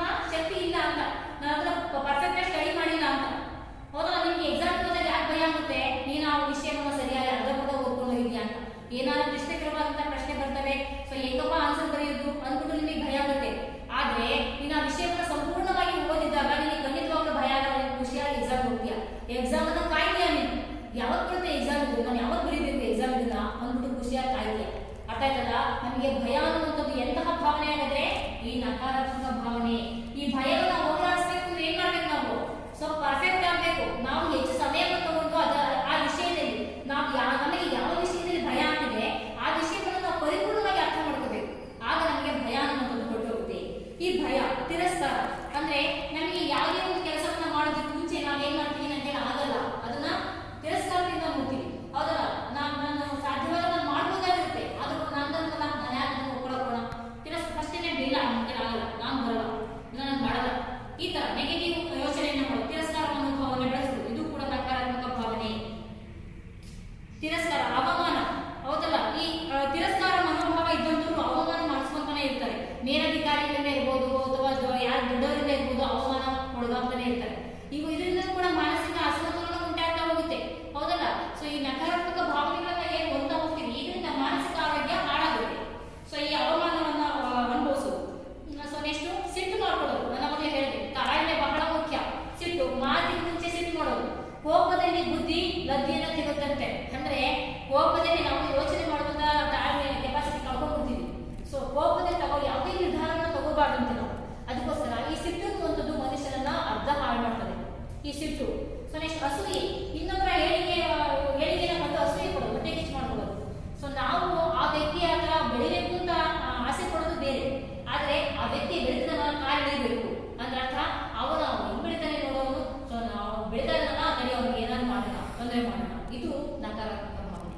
ಅಸೂಯೆ ಪಡೋದು, ಹೊಟ್ಟೆ ಕಿಚ್ಚು ಪಡೋದು. ಸೊ ದುಃಖ ಅಂದ್ರೆ ಬಹಳ ಮನಸ್ಸಿನಲ್ಲಿ ಸಣ್ಣ ಸಣ್ಣ ವಿಚಾರಕ್ಕೂ ಕೂಡ ಅದನ್ನ ತುಂಬಾ ದೊಡ್ಡದಾದ ಅಗಾಧವಾಗಿ ತಗೊಳ್ಳೋದು. ಹೌದಲ್ಲ? ಕೆಲವೊಂದೆಲ್ಲ ಸಾಮಾನ್ಯ ಪ್ರಕ್ರಿಯೆಗಳು, ಹುಟ್ಟು ಸಾವು, ಅದು ನಾವು ಯಾರು ಕೂಡ ಕೇಳ್ಕೊಂಡು ಬಂದಿರಲ್ಲ. ಹೌದಲ್ಲ? ಹುಟ್ಟು ಹೇಗೆ ನಿಶ್ಚಿತ, ಸಾವು ಅಷ್ಟೇ ಖಚಿತ. ಸೊ ಆಗ ಸಾವಾದಾಗ ದುಃಖ ಖಂಡಿತವಾಗ್ಲೂ ಬರುತ್ತೆ. ಆದ್ರೆ ಸೊ ನಾವು ನಮ್ಮ ಜೀವನವನ್ನು ಕಳ್ಕೋಬೇಕು ಅನ್ನೋಷ್ಟು ದುಃಖವನ್ನ ಅನುಭವಿಸಬಾರ್ದು. ಯಾಕಪ್ಪ ಅಂದ್ರೆ ಈಜಬೇಕು, ಇದ್ದು ಜಯಿಸಬೇಕು. ಸೊ ಏನೇ ಕಷ್ಟಗಳು ಬಂದರೂ ಕೂಡ ಅದಕ್ಕೆ ಸೊ ನಾವು ಅದನ್ನ ನಿಭಾಯಿಸಿಕೊಂಡು ಮುಂದೆ ಹೋಗ್ಲೇಬೇಕಾಗಿರುತ್ತೆ. ಅದಕ್ಕೋಸ್ಕರ ಈ ದುಃಖ ಅನ್ನೋದನ್ನ ಒಂದು ಭಾವನೆಯನ್ನ ನಾವು ನಿಗ್ರಹಿಸುವಂತಹ ಶಕ್ತಿಯನ್ನು ಕೂಡ ನಾವು ಬೆಳೆಸ್ಕೋಬೇಕು. ಇದೆಲ್ಲವೂ ಕೂಡ ನಕಾರಾತ್ಮಕ ಭಾವನೆಗಳು. ಭಯ, ತಿರಸ್ಕಾರ, ಅವಮಾನ, ಸಿಟ್ಟು, ಅಸೂಯೆ, ದುಃಖ, ಇವುಗಳು ನಕಾರಾತ್ಮಕ ಭಾವನೆಗಳು. ವ್ಯಕ್ತಿಯಲ್ಲಿ ನಕಾರಾತ್ಮಕ ಭಾವನೆಗಳು ಮೂಡಲು ಸಮಾಜದ ಇತರೆ ವ್ಯಕ್ತಿಗಳ ನಡವಳಿಕೆಗಳು ಬರುವ ಪ್ರಮುಖ ಕಾರಣವಾಗ್ತದೆ. ನಾನು ಅವಾಗಲೇ ಹೇಳಿದೆ ನಿಮಗೆ, ಸಜ್ಜನರ ಸಂಘವ ಮಾಡು, ದೂರ ದುರ್ಜನರ ಸಂಘ ಬೇಡವಯ್ಯ. ಹೌದಲ್ಲ? ಅಂದ್ರೆ ನಾವು ಎಂಥ ವ್ಯಕ್ತಿಗಳ ಸಹವಾಸವನ್ನ ಮಾಡ್ತೀವಿ, ಅವರಲ್ಲಿ ಏನೇನು ಗುಣಗಳಿರ್ತವೆ ಅವುಗಳನ್ನ ನಾವು ಸಹ ಕಲ್ತ್ಕೊಳ್ತೀವಿ. ಹೌದಲ್ಲ? ಅವರಲ್ಲಿ ಏನೇನು ಗುಣಗಳಿರ್ತವೆ, ಅವರು ಮದ್ಯ ವ್ಯಸನಿಯಾಗಿದ್ದರೆ ನಾವು ಮದ್ಯಪಾನ ವ್ಯಸನಿಗಳಾಗ್ತೀವಿ, ಅವರು ಸ್ಮೋಕ್ ಮಾಡುವಂತವರಾಗಿದ್ದರೆ ನಾವು ಸಹ ಅದನ್ನು ಕಲ್ತ್ಕೊಳ್ತೀವಿ. ಯಾಕಪ್ಪ ಅಂದ್ರೆ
ಮತ್ತೊಂದು ಲಾಸ್ಟ್ ಒಂದು ಅಂಶ ಇದೆ, ಸಮತೋಲನಾತ್ಮಕ ಭಾವನೆಗಳ ಅರಿವು ಬೆಳವಣಿಗೆ.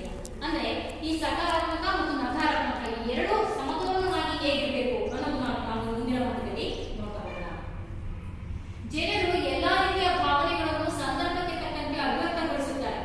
ಎಲ್ಲರಿಗೂ ಕೂಡ ಭಯ ಆಗುತ್ತೆ, ಒಂದು ಏನೋ ಅವನಿಗೆ ಸಕಾರಾತ್ಮಕವಾಗಿ ಚಿಂತನೆ ಮಾಡ್ತಾ ಇದ್ದೀನಿ ಅಂತ ಹೇಳ್ಬಿಟ್ಟು ಎದುರುಗಡೆ ಹಾವು ಬಂದಾಗ ಅಥವಾ ಹುಲಿ ಬರ್ತಾ ಇದ್ರೆ ನಾವು ಭಯ ಪಡ್ಕೊಂಡಿದ್ರೆ ನಾವು ಭಯ ಪಡ್ಕೊಂಡ್ರೆ ನಕಾರಾತ್ಮಕ ಆಗ್ಬಿಡುತ್ತೆ ಅಂತ ಅನ್ನೋಕ್ಕಾಗಲ್ಲ. ಪ್ರತಿಯೊಬ್ಬರು ಈ ಸಂದರ್ಭಕ್ಕೆ ತಕ್ಕಂಗೆ ಅನುಭವಿಸಿರ್ತಾರೆ.